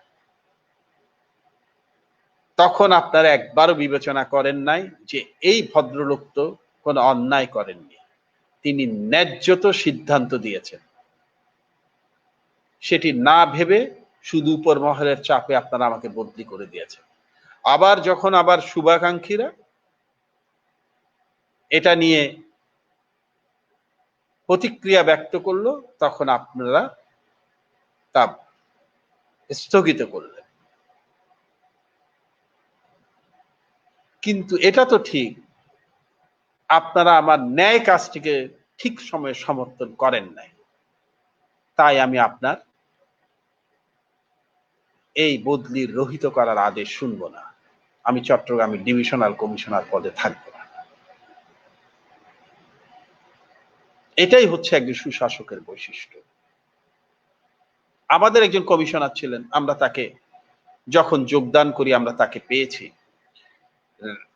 জাতীয় রাজস্ব বোর্ডে তাকে কিংবদন্তি বলা হয়। ওনার নাম হচ্ছে, স্যারের নাম আমি বলতে পারি, স্যার আমাকে ছেলের মতোই দেখতেন। তার নাম হচ্ছে তজুমুল আলী চৌধুরী। তিনি যখন চট্টগ্রাম থেকে ঢাকায় জাতীয় রাজস্ব বোর্ডের প্রভাবশালী মেম্বার হয়ে বদলি হলেন, অত্যন্ত প্রভাবশালী, প্রশাসন দেখতেন, তখন তার পরিবার চট্টগ্রামে। যেহেতু চট্টগ্রামে তার পরিবার থাকবে সরকারি বাসায়, তিনি ঢাকায় সরকারি বাসা নিতে পারছেন না। যেহেতু কিছুদিন চট্টগ্রামে তার ফ্যামিলি তিনি শিফট করবেন না, চট্টগ্রামের বাসায় থাকবে যতদিন পর্যন্ত সরকার তাকে রাখার অনুমোদন দেন। ঢাকায় গিয়ে চিন্তা করেন, যিনি ইনকাম ট্যাক্সের দীর্ঘদিন কমিশনার ছিলেন, যে ডিপার্টমেন্টটি নিয়ে প্রচুর বাজারে গুজব আছে, আমি নিজেও এই ডিপার্টমেন্টের কমিশনার, এবং এই গুজবের সত্যতা আছে।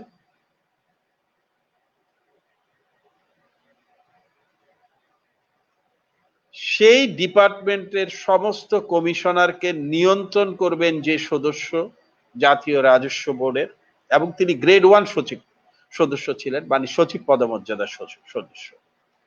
তিনি ঢাকায় গিয়ে একটি মেসে উঠেছিলেন, এক রুমের মেসে,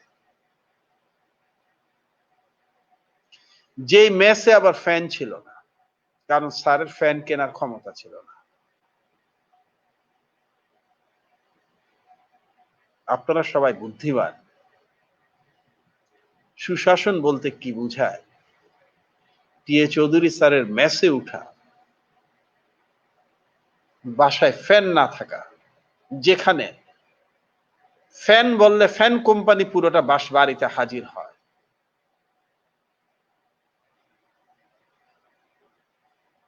সেখানে ফ্যান ছাড়া এক রুমের একটি বাসায় এত উচ্চ পদস্থ একজন কর্মকর্তা কখন গিয়ে উঠেন, এটি আপনাদেরকে ব্যাখ্যা করার প্রয়োজন নাই।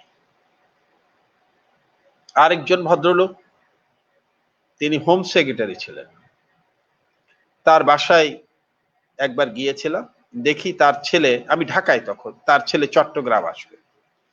তিনি ছেলেকে বলছেন, তুমি চট্টগ্রাম রেল স্টেশনে নামবে, নামার পরে একটা সিএনজি দেখবে, ভদ্র সিএনজি ওয়ালা, কিন্তু উল্টাপাল্টা সিএনজিতে উঠবা না, দেখবা যে একটু বয়স্ক, একটু দেখতে সোবার এরকম কোন সিএনজি কে ঠিকানাটা দেখাবে, বলবে এই ঠিকানায় তোমাকে পৌঁছে দিতে, ওই ঠিকানায় যাওয়ার পরে তুমি একটু কষ্ট করে বাসাটা খুঁজে নিয়ে তোমার খালার বাসায় যেও। ছেলে সব বুঝে দিয়ে চলে গেল। তখন তাকে আমি বললাম, স্যার আপনি যদি কিছু মনে না করেন আমি একটি কথা জিজ্ঞেস করতে পারি? তিনি বললেন, বলো। আমি বললাম, স্যার আপনি হচ্ছেন হোম সেক্রেটারি, আপনি যদি শুধু চট্টগ্রাম মেট্রোপলিটন পুলিশ কমিশনার মহোদয়কে বলে দেন যে আমার ছেলে যাচ্ছে, ওকে একটু পৌঁছে দেওয়ার ব্যবস্থা করো, ওর জন্য তো স্যার 3 ট্রাক পুলিশ এসে স্টেশনে দাঁড়িয়ে থাকবে, আপনি এই বাচ্চা ছেলেকে কষ্টটা দিচ্ছেন কেন? তখন আমি একদম জুনিয়র অফিসার। তখন উনি বললেন যে, শুনো, স্বরাষ্ট্র সচিব আমি, আমার ছেলে না। তাই আমি যে প্রোটোকল পাই, আমার ছেলে সেই প্রোটোকল দাবি করতে পারে না। তাকে যদি এই প্রোটোকল পেতে হয় তাহলে আমার মতো কষ্ট করে অর্জন করে নিতে হবে। সোনার থালাতে ভরে আমার কষ্ট করা সুবিধা তাকে আমি অফার করব না।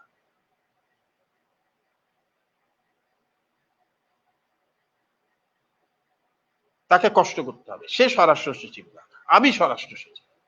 বাবার সুবিধা সরকার আমাকে সুবিধা দিয়েছে, আমার ছেলেকে দেয়। সেই দিন আমি শিখলাম যে আমার সরকারি সুবিধা আমার পরিবার ব্যবহার করতে পারবে না। এবং আমি আত্মশ্লাঘা হলো বলি, আমার ২৬ বছরের জীবনে আমার পরিবার কোনোদিন আমার অফিসে যায়নি। আমার পরিবার কোনোদিন সরকারি গাড়ি ব্যবহার করেনি। আমি কোনোদিন সরকারি টেলিফোন ব্যবহার করিনি বাসায়। কোনোদিন সরকারি বাড়িতে থাকি। এই শিক্ষাটি পেয়েছিলাম আমি চাকুরির একদম শুরুতে একজন জাদ্রের সচিবের কাছ থেকে। এটাই হচ্ছে সুশাসন। হয়তো আমি পারিনি, আমি ওনার মতো পারিনি, কিন্তু আমি চেষ্টা করেছি। জাস্ট এই পয়েন্টটা এসে একটু মাফ চাই নিজের কথা বলার জন্য। নিজের কথা বলার মতো অন্যায় আর কিছু নেই, কিন্তু অভিজ্ঞতা শেয়ার করতে গেলে মাঝে মধ্যে বলতে হয়। আমি আমার ক্লাসটি শেষ করব শুধু আরেকটি কথা বলে, সেটি হচ্ছে একবার একটি গ্রামে গিয়েছি। খুব প্রত্যন্ত গ্রাম। আসরের আজান দিয়েছে।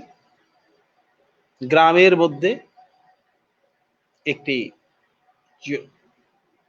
নির্জন একটি মসজিদ, তার পেছনে গাছ, চারপাশে গাছ, ছোট্ট একটি মসজিদ।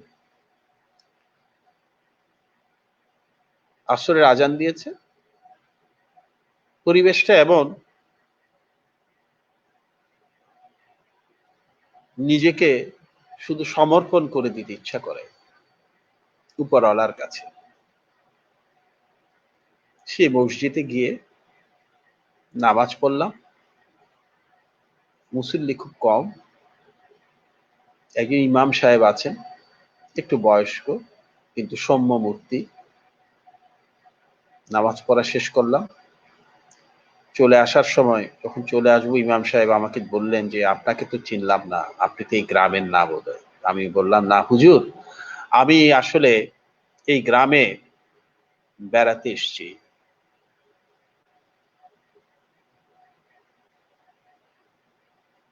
আমার জন্য দোয়া করবেন। তিনি বললেন যে হ্যাঁ বাবা, অনেক দোয়া। তখন আমি বললাম যে আচ্ছা হুজুর, আমি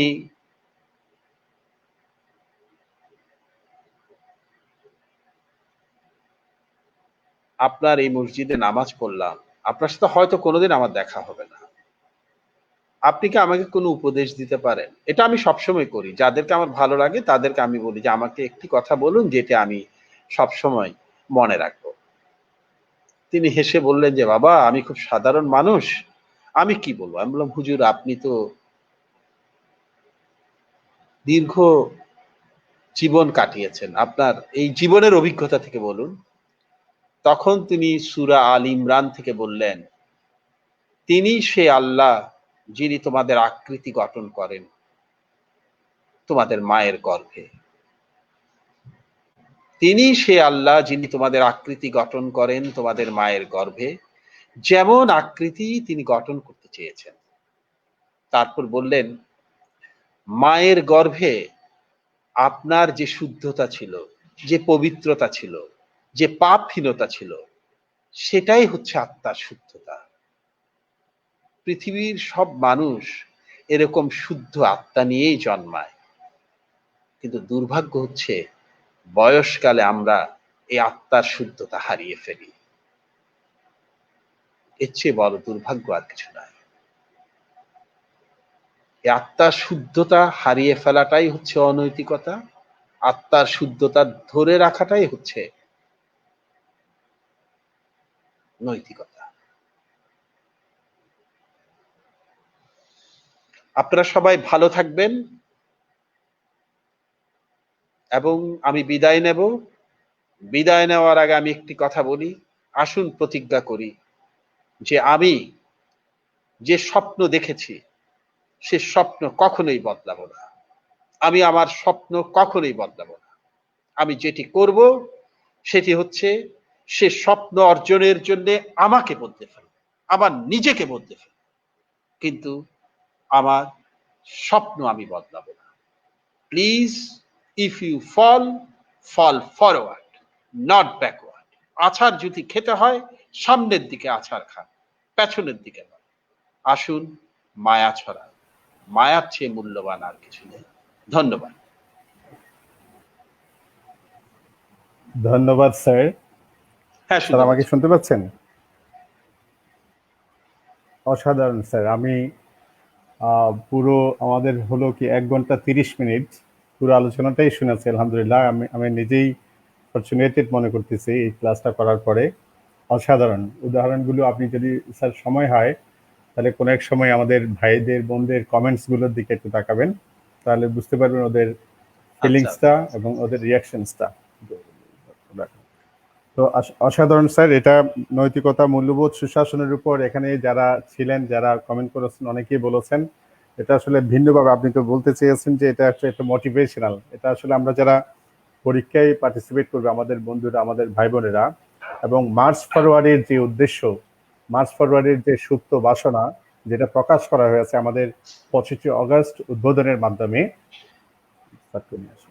তাহলে সেক্ষেত্রে মৌলিকতা এবং নৈতিকতার শিক্ষা আমাদের অনেক ভাই বোনরা যারা কমেন্ট করেছেন তারা কেউ কেউ ইমোশনাল হয়ে পড়েছেন এই আলোচনাটা শোনার পর। আপনাকে আম, কৃতজ্ঞতা। আপনাকে তো ধন্যবাদ দেওয়ার আমাদের কিছুই নাই। আপনারই প্রতিষ্ঠান, আপনার গাইডলাইন নিয়ে আমরা কাজ করছি। তো অসাধারণ স্যার, আপনাকে অশেষ ধন্যবাদ তারপরেও দিই। আমি কয়েকটা যারা শুনছেন আমাদের বন্ধুরা যারা 41st বিসিএস এর জন্য রেজিস্ট্রেশন করেছেন মার্চ ফরওয়ার্ডে, এবং অন্যান্য বিসিএস কেউ 42 বা 43, 40-এর জন্য যারা করেছেন তাদের সবাইকে বলছি আপনারা এই আলোচনাটা, আজকে যে 1.5 ঘন্টার আলোচনাটা হলো, এটা শুধু বিসিএস এর জন্য নয়। আমরা যে ক্ষেত্রেই কাজ করি না কেন, ধরেন একেবারে কোনো কাজই করলাম না প্রফেশনালি, আমাদের ব্যক্তি জীবনেও কিন্তু এই মূল্যবোধগুলো, এই নৈতিকতার শিক্ষাগুলো আমাদের অনুসরণ করা উচিত as human beings, not as officers বা প্রফেশনালস হিসেবে শুধু নয়। আমাদের হিউম্যান বিং হিসেবে এগুলো লালন করতে হবে, এগুলো পালন করতে হবে, এবং এই বিষয়ে আমাদের সচেষ্ট হতে হবে। স্যারের আলোচনাটা আপনারা আপনাদের ছোট ভাই বোন, বন্ধু বান্ধব, যারা ফ্রেন্ডস অ্যান্ড ফ্যামিলি যারা আছে তাদের সবাইকে শেয়ার করবেন। তাদেরকে হয় ট্যাগ করতে পারেন অথবা মেসেঞ্জারের মাধ্যমে পাঠাতে পারেন। এবং যেহেতু নেটওয়ার্কিং, ইলেকট্রিসিটি নিয়ে অনেকেই লিখেছেন, বিভিন্ন জায়গায় কিছু সময়ের জন্য ইন্টারাপশন হয়ে আছে, তাদেরকে বলবো আমাদের এই লেকচারটা আমরা আমাদের ওয়ালে, আমাদের পেজে থেকে যাবে। আপনারা দেখে নেবেন, আপনারা শুনবেন, আপনারা আবার আলোচনাটা শুনবেন, এবং অবশ্যই ফ্রেন্ডস অ্যান্ড ফ্যামিলি, আপনাদের প্রিয়জন, পরিচিত জন, বন্ধু বান্ধব, ভাই বোন যারা আছে তাদেরকে এই আলোচনাটা আবার শোনার সুযোগ করে দিবেন, তারা যাতে জীবন সম্পর্কে, চাকরি জীবন সম্পর্কে, এবং স্যার যেগুলো বলেছেন সুশাসন, এগুলো তো শুধু মুখের বুলি নয়, এগুলো হচ্ছে মূল্যবোধ, এগুলো হচ্ছে আমাদের জন্য আদর্শ। স্যার অসাধারণ ভাবে বলেছেন। আমি জানি না এর চেয়ে বেটার কোনোভাবে বলা সম্ভব কিনা। আমি শুরুতেই বলেছিলাম এই মুহূর্তে আমার জানা মতে Badal Syed sir is the best one to deliver on this topic, আমাদের আজকের যে টপিক সে বিষয়ে বলার জন্য।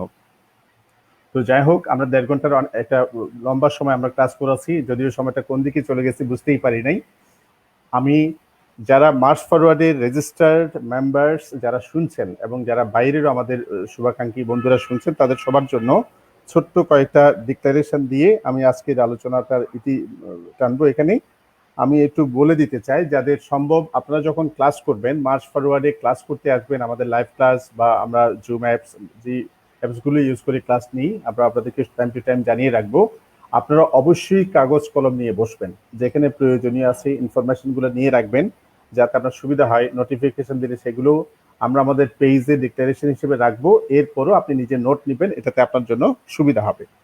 আমাদের নেক্সট আমরা লাইভে আসবো আমাদের পেজ থেকে, March Forward free coaching for BCS and others, এখান থেকে নেক্সট আমরা লাইভে আসবো, তাও সময় 8টায়, 7 সেপ্টেম্বর। আমরা টোটাল বিসিএস গাইডলাইন, বিসিএস এর স্টেপসগুলো নিয়ে, বিসিএস এর আমাদের সাবজেক্টস, আমরা কি ধরনের বুক লিস্ট ফলো করতে পারি, বা আমাদের যে আমরা যদি 5-6 মাস সময় পাই সেটার একটা বেস্ট ইউজটা আমরা কিভাবে করতে পারি, আমাদের সার্বিক বিষয়ে টোটাল একটা বিসিএস গাইডলাইন নিয়ে আলোচনা থাকবে। এবং আশা করছি সেটা নিয়ে আপনাদের সামনে আমি নিজে হাজির হব 7 সেপ্টেম্বর 8টায়। আগামীকাল 6 সেপ্টেম্বর আমাদের পেজে এবং গ্রুপে আপনারা একটা নতুন নতুন একটা গুগল ফর্ম পাবেন। আপনারা যারা আপনাদের ভাই বোন বন্ধুরা পরিচিতজন যারা থাকবে তাদেরকে আপনারা একটু জানিয়ে রাখবেন মেহরবানি করে। প্রাথমিক শিক্ষক নিয়োগ করছে, আমরা গণমাধ্যমের মাধ্যমে জেনেছি আগামী অক্টোবর মাসে, দ্যাট মিনস আপকামিং যে অক্টোবর, আগামী মাসেই প্রাথমিক শিক্ষক নিয়োগ কোচিং এর জন্য একটা বিশাল, একটা অনেক বড় একটা সার্কুলার হবে এবং এটা একটা গভর্নমেন্ট জব। সবচেয়ে বড় কথা হচ্ছে টিচিং। আজকে হচ্ছে টিচার্স ডে। বাদল সৈয়দ স্যার, আপনাকেও শুভেচ্ছা জানাচ্ছি। আজকে শিক্ষক দিবস, আপনি অসাধারণভাবে শিক্ষকতা করেছেন, আমরা আপনার প্রতি শুভেচ্ছা জানাই। তো প্রাথমিক শিক্ষক যারা আমাদের বুনিয়াদ গঠন করে থাকে, এবং আজকে এখনো পর্যন্ত আমি নিজের ফিলিংস থেকে বলতে পারি, আমি জানি না আমার কোনো শিক্ষক শুনছেন কিনা আজকের আলোচনাটা, আমি সম্ভবত সবচেয়ে বেশি ঋণী হচ্ছে প্রাইমারি স্কুলের শিক্ষকদের কাছে। আমার মনে হয় আপনারা যারা শুনছেন তারও অনেকে সেটি হতে পারেন। এবং আমাদের বুনিয়াদ গঠনের ক্ষেত্রে, আমাদেরকে প্রথম মানুষ হিসেবে গড়ে তোলার ক্ষেত্রে যাদের ভূমিকা, তারা হচ্ছে প্রাইমারি স্কুলের শিক্ষক। সেই প্রাথমিক শিক্ষক, সহকারী প্রাথমিক শিক্ষক নিয়োগ দেওয়া হবে প্রায় 26,000। এটা একটা বিশাল সার্কুলার হবে। এই জন্য আমরা মার্চ ফরওয়ার্ডের পক্ষ থেকে একটা উদ্যোগ নিয়েছি। আমরা এখানে 50টি ক্লাস, প্রয়োজনীয় পরীক্ষা এবং আনুষঙ্গিক আরো যা গাইডলাইন দরকার সবগুলো নিয়ে একটা প্রাথমিক শিক্ষক নিয়োগ কোচিং এর জন্য একটা গাইডলাইন দাঁড় করিয়েছি। আমরা সেটা কালকে আমাদের গুগল ফর্মে ছাড়বো। আপনারা আপনাদের পরিচিত জনকে সেটা সম্পর্কে বলবেন। ওদেরকে মাসে মাসে 100 টাকা দেওয়ার, 5 মাস 6 মাস যত মাস কোচিং চলে এই ধরনের কোনো বিষয় থাকবে না। ওভারঅল টোটাল কোচিংটারও করতে পারবে। কেবল স্যার বাদল সৈয়দ স্যার যেটা বলেন, জাস্ট নিজস্ব দায়িত্বশীলতার জন্য, আত্মসম্মান বোধ এবং অধিকার বোধ, পসেসিভনেসটা এক্সারসাইজ করার জন্য আমরা একসাথে মাত্র 200 টাকা তাদের কাছ থেকে নিব। কালকে আমাদের গুগল ফর্মে এটা ডিটেইলস লেখা থাকবে, আপনারা একটু শুনে নেবেন প্লিজ। বলতেছি স্যার, যারা এটা দিতে চান না বা পারবেন না, অপারক, তাদের জন্য এটা ফ্রি। এই ব্যাপারে কোনো কনফিউশন নাই, স্যার নিজেই বলেছেন। এটা একেবারেই যারা চাইবেন না বা দিতে পারবেন না, বিশেষ করে অপারক, তাদের জন্য এটা ফ্রি থাকবে। 9 সেপ্টেম্বর আমাদের ইংলিশ ক্লাস থাকবে। আমাদের একজন সিনিয়র ফ্যাকাল্টি, উনি আমাদের টোটাল বিসিএস এর যে ইংলিশ প্রিলিমিনারি রিটেন দুইটারই সিলেবাস নিয়ে আলোচনা করবেন। প্রাথমিক আলোচনাটা হবে আমাদের 9 সেপ্টেম্বর, তাও সন্ধ্যা 8টায়, রাত 8টায়। 10 সেপ্টেম্বর আমাদের অত্যন্ত সম্মানিত একজন শিক্ষক, আমাদের খুবই গুরুত্বপূর্ণ একজন রিসোর্স পার্সন, আশা করি আমাদের এম ফরহাদুল ইসলাম, যার সম্পর্কে হয়তো আপনারা আমাদের পেজে পেয়েছেন। উনি 10 তারিখ রাত 8টায় আন্তর্জাতিক সম্পর্ক বিষয়ে উনি ওনার একটা গাইডলাইন ক্লাস নেবেন। 10 তারিখ 10 সেপ্টেম্বর, এগুলো আপনারা পেজে পাবেন। আমি এরপরে একবার বলে রাখছি, 11 সেপ্টেম্বর বিজ্ঞান বিষয়ে ক্লাস হবে। আমাদের প্রতিরক্ষা মন্ত্রণালয়ের একজন সম্মানিত অফিসার, উনি এই ক্লাসটা কন্ডাক্ট করবেন 11 সেপ্টেম্বর। 12 সেপ্টেম্বর আমাদের মার্চ ফরওয়ার্ড এই প্ল্যাটফর্মটা কিন্তু কেরিয়ারের জন্য, কেরিয়ার গাইডলাইন্স দেওয়ার জন্য আমরা একটা 360 অ্যাঙ্গেল থেকে, অর্থাৎ বাংলাদেশে যত career aspect, career close career সার্ভিসের যত প্রফেশন আছে সবগুলো নিয়ে আমরা গ্র্যাজুয়ালি একটা গাইডলাইন, একটা সহায়তা আমাদের শিক্ষার্থী তরুণ তরুণী ভাই বোনদের দিতে চাই 360 অ্যাঙ্গেল থেকে। কিন্তু আমাদের সময় দিতে হবে, 1 বাই 1 আমরা আস্তে আস্তে ধীরে ধীরে আগাবো। আমাদের নেক্সট যে প্রোগ্রামটা উদ্যোক্তা তৈরি, আমরা বলেছি free coaching for BCS and others. এই আদার্স এর মধ্যে খুবই গুরুত্বপূর্ণ একটা হচ্ছে আমাদের এন্টারপ্রেনারশিপ যারা করতে চান, যারা উদ্যোক্তা হতে চান, তাদের জন্য উদ্যোক্তার ধারণা নিয়ে আমাদের প্রথম একটা সেশন আলোচনা হবে, আশা করি 12 সেপ্টেম্বর, তাও 8টায় হবে। আশা করি বাদল সৈয়দ স্যারকে আমরা সেদিন আবার আমাদের সাথে পাবো। স্যারকে মানে জানিয়ে রাখলাম সময়টা সম্পর্কে স্যারকেও। এরপর হচ্ছে এই মাসের 20 তারিখ পর্যন্ত আমাদের টোটাল ক্লাসগুলো, আমরা 41তম বিসিএসসিরই ক্লাস নিচ্ছি, ওরিয়েন্টেশন নিচ্ছি বা তাদের গাইডলাইন ক্লাসগুলো আপ টু 20 সেপ্টেম্বর পর্যন্ত আমাদের সকল ক্লাস এবং কোর্স ম্যাটেরিয়ালস যারাই রেজিস্ট্রেশন করেছেন তাদের সকলের কাছে চলে যাবেন। তিনি টাকা দিয়েছেন অথবা টাকা দেন নাই, উনি রেজিস্ট্রেশন সাবমিট করেছেন, ইনফরমেশন আমাদেরকে দিয়েছেন, আমরা সেটা পেয়েছি। এতটুকু সাপেক্ষে আপনাদের টেনশন করার দুশ্চিন্তা করার, বারবার ফোন করার, মেসেজ করার কোনো দরকার নাই। যারাই রেজিস্ট্রেশন করেছেন সবাই সেটা পেয়ে যাবেন। এটা হচ্ছে 20 সেপ্টেম্বর পর্যন্ত। এরপরেও অবস্থা বেঁধে আমাদের শ্রদ্ধেয় বাদল সৈয়দ স্যার বলেছেন এটা প্রয়োজনে আমরা 30 সেপ্টেম্বর পর্যন্ত আমরা কন্টিনিউশনটা ধরে রাখবো, যাতে ফ্রি ক্লাসের সুবিধাটা আমাদের সকলের জন্য সকলেই পাই। স্যার একটা কথা বলেছেন আমরা দেওয়ার জন্য করেছি, নেওয়ার জন্য নয়। সুতরাং আপনাদের ম্যাক্সিমাম বেনিফিট চিন্তা করে আমরা এটা 30 সেপ্টেম্বর পর্যন্ত, আপাতত 20 সেপ্টেম্বর পর্যন্ত আমরা বলে রাখছি, এটা 30 সেপ্টেম্বর পর্যন্ত এক্সটেন্ড করা হতে পারে। এরপর হচ্ছে আমাদের আজকের যে ক্লাসটা হলো সেটা পেজে থাকবে, আপনারা দেখে নিতে পারবেন। যারা নেট সমস্যার কারণে বা ইলেকট্রিসিটি প্রবলেমের কারণে পারেন নাই তারা এটা দেখে নিতে পারবেন, আশা করি সমস্যা হবে না। আরেকটা বিষয় একটু বলে রাখি, আমাদের ক্লাসগুলো আমরা আপাতত যারা ক্লাস ইমেল আমাদের কাছে পাঠিয়েছিলেন এর মধ্যে আমরা 200-এর মতো ইমেল পেয়েছি যেগুলো ত্রুটিপূর্ণ, যে ইমেলগুলো ভ্যালিড না, কোনো কারণে হয়তো অসতর্কবশত কোনো একটা লেটার কম বেশি করে ফেলেছেন, এরকম হতে পারে। এগুলোতে আমরা পাঠাতে পারি নাই। আপনাদের একটা সুখবর বলছি, সেটা হচ্ছে ভ্যালিড যত ইমেল আমাদের কাছে ছিল আমরা সব ইমেলে অলরেডি আজকে ক্লাসের কন্টেন্টটা পাঠিয়ে দিয়েছি। এটা স্যার শুরুতে বলেছিলাম আমরা আজকের মধ্যেই পাঠিয়ে দেওয়া, রাতের মধ্যেই এই ক্লাস চলাকালীন আপনাদের ইনবক্সে আপনারা দেখবেন। আপনাদের সাথে আমাদের যোগাযোগটা বিশেষ করে হবে ইমেলের মাধ্যমে, এবং আমরা যারা কেরিয়ার এক্সপেক্টেন্ট আছে তারা সকলে মনে রাখবেন আমাদের ইমেলগুলো খুব গুরুত্বপূর্ণ। নিয়মিত নিজের একটা পার্সোনাল ইমেল থাকা, সেই ইমেল নিয়মিত চেক করা, ইনবক্স চেক করা, ইমেলে যোগাযোগ অভ্যস্ত হওয়া, এগুলো আমাদের জন্য কিন্তু খুব গুরুত্বপূর্ণ। আশা করি আমাদের পরবর্তী বিভিন্ন আলোচনায় আমরা ইমেলের গুরুত্ব সম্পর্কে একটা ফোকাস করে আলোচনা নিয়ে আসবো কোনো একটা প্রোগ্রামে। তো আপনারা একটু ইমেলের মাধ্যমে আমাদের সাথে কানেক্টেড থাকবেন। আর কেউ যদি আমাদেরকে একটা ফোনও না দেন, আমরা আমাদের যাবতীয় তথ্যগুলো পেজের এবং গ্রুপের মাধ্যমে আপনাদেরকে জানিয়ে দিব। আমাদের গ্রুপ এবং পেজে আপনারা কাইন্ডলি রেগুলার একটু কানেক্টেড থাকবেন। আমরা গত কয়েকদিনে খুব একটা সমস্যায় পড়েছিলাম, সেটা হচ্ছে স্যার আমার রেজিস্ট্রেশনটা কনফার্ম হলো কিনা, নাকি হয় নাই, বা টেনশনে আছি, ইত্যাদি ইত্যাদি অনেকগুলো প্রশ্ন আমরা পেতাম। আসলে অনেক সময় কাজ করতে গিয়ে আমাদেরও ম্যান পাওয়ার সংকট আছে, আমরাও প্রথম থেকে বুঝতে পারি না আপনারা এরকম উৎসাহ এগিয়ে আসবেন। আপনাদের প্রত্যাশা, আপনাদের উদ্দীপনাগুলো আমাদের দায়িত্বশীলতা আরো বাড়িয়ে দিচ্ছে। তো সুতরাং আমার মনে হয় শুরুর দিকে আমাদের টুকটাক কিছু কমিউনিকেশন গ্যাপ, সমন্বয়হীনতা থাকতে পারে। আমার মনে হয় আপনাদের মতো জেনারাস ইয়াং জেনারেশন, তাদের সার্বক্ষণিক এবং মায়া সম্পন্ন, আমরা আসুন মায়া ছড়াই, বাদল সৈয়দ স্যারের সে বিখ্যাত স্লোগান। আশা করি মায়াময় পৃথিবীতে মায়াময় তরুণ তরুণী ভাই বোনরা আমাদের টুকটাক ভুল ত্রুটিগুলোকে ক্ষমা সুন্দর দৃষ্টিতে দেখবেন এবং সহযোগিতা করবেন। এটাকে আরো কিভাবে বেটার প্ল্যাটফর্ম করা যায়, দিস ইজ ইউর প্ল্যাটফর্ম। আপনি আমাদের সাথে রেজিস্ট্রেশন করা মানে হচ্ছে you are a part of March Forward. সুতরাং you can guide us, you can suggest us. আপনার যদি বেশি এর চেয়ে বেটার ওয়েতে আমরা কিভাবে সার্ভিসটা দিতে পারি কোনো পরামর্শ থাকে, প্লিজ ইনবক্স আস।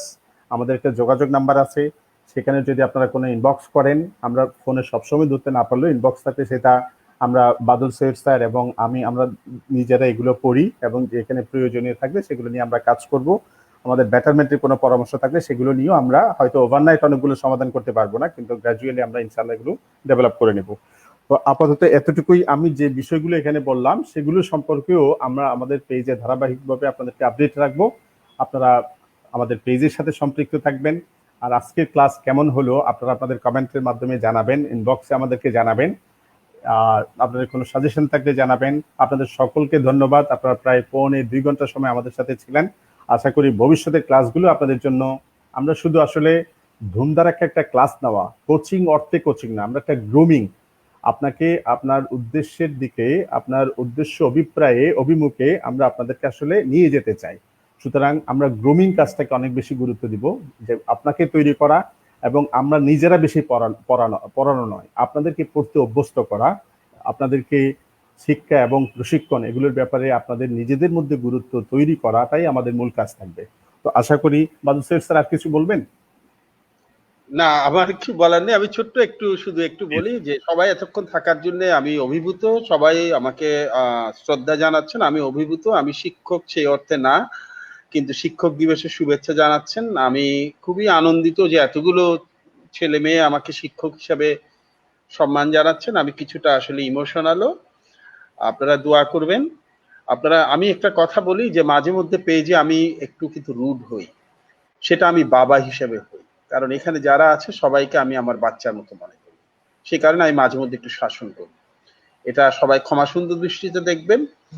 আর অনেকেই দেখলাম যে আমার বইয়ের কথা জিজ্ঞেস করছেন। হ্যাঁ, আমার 7টার মতো বই আছে।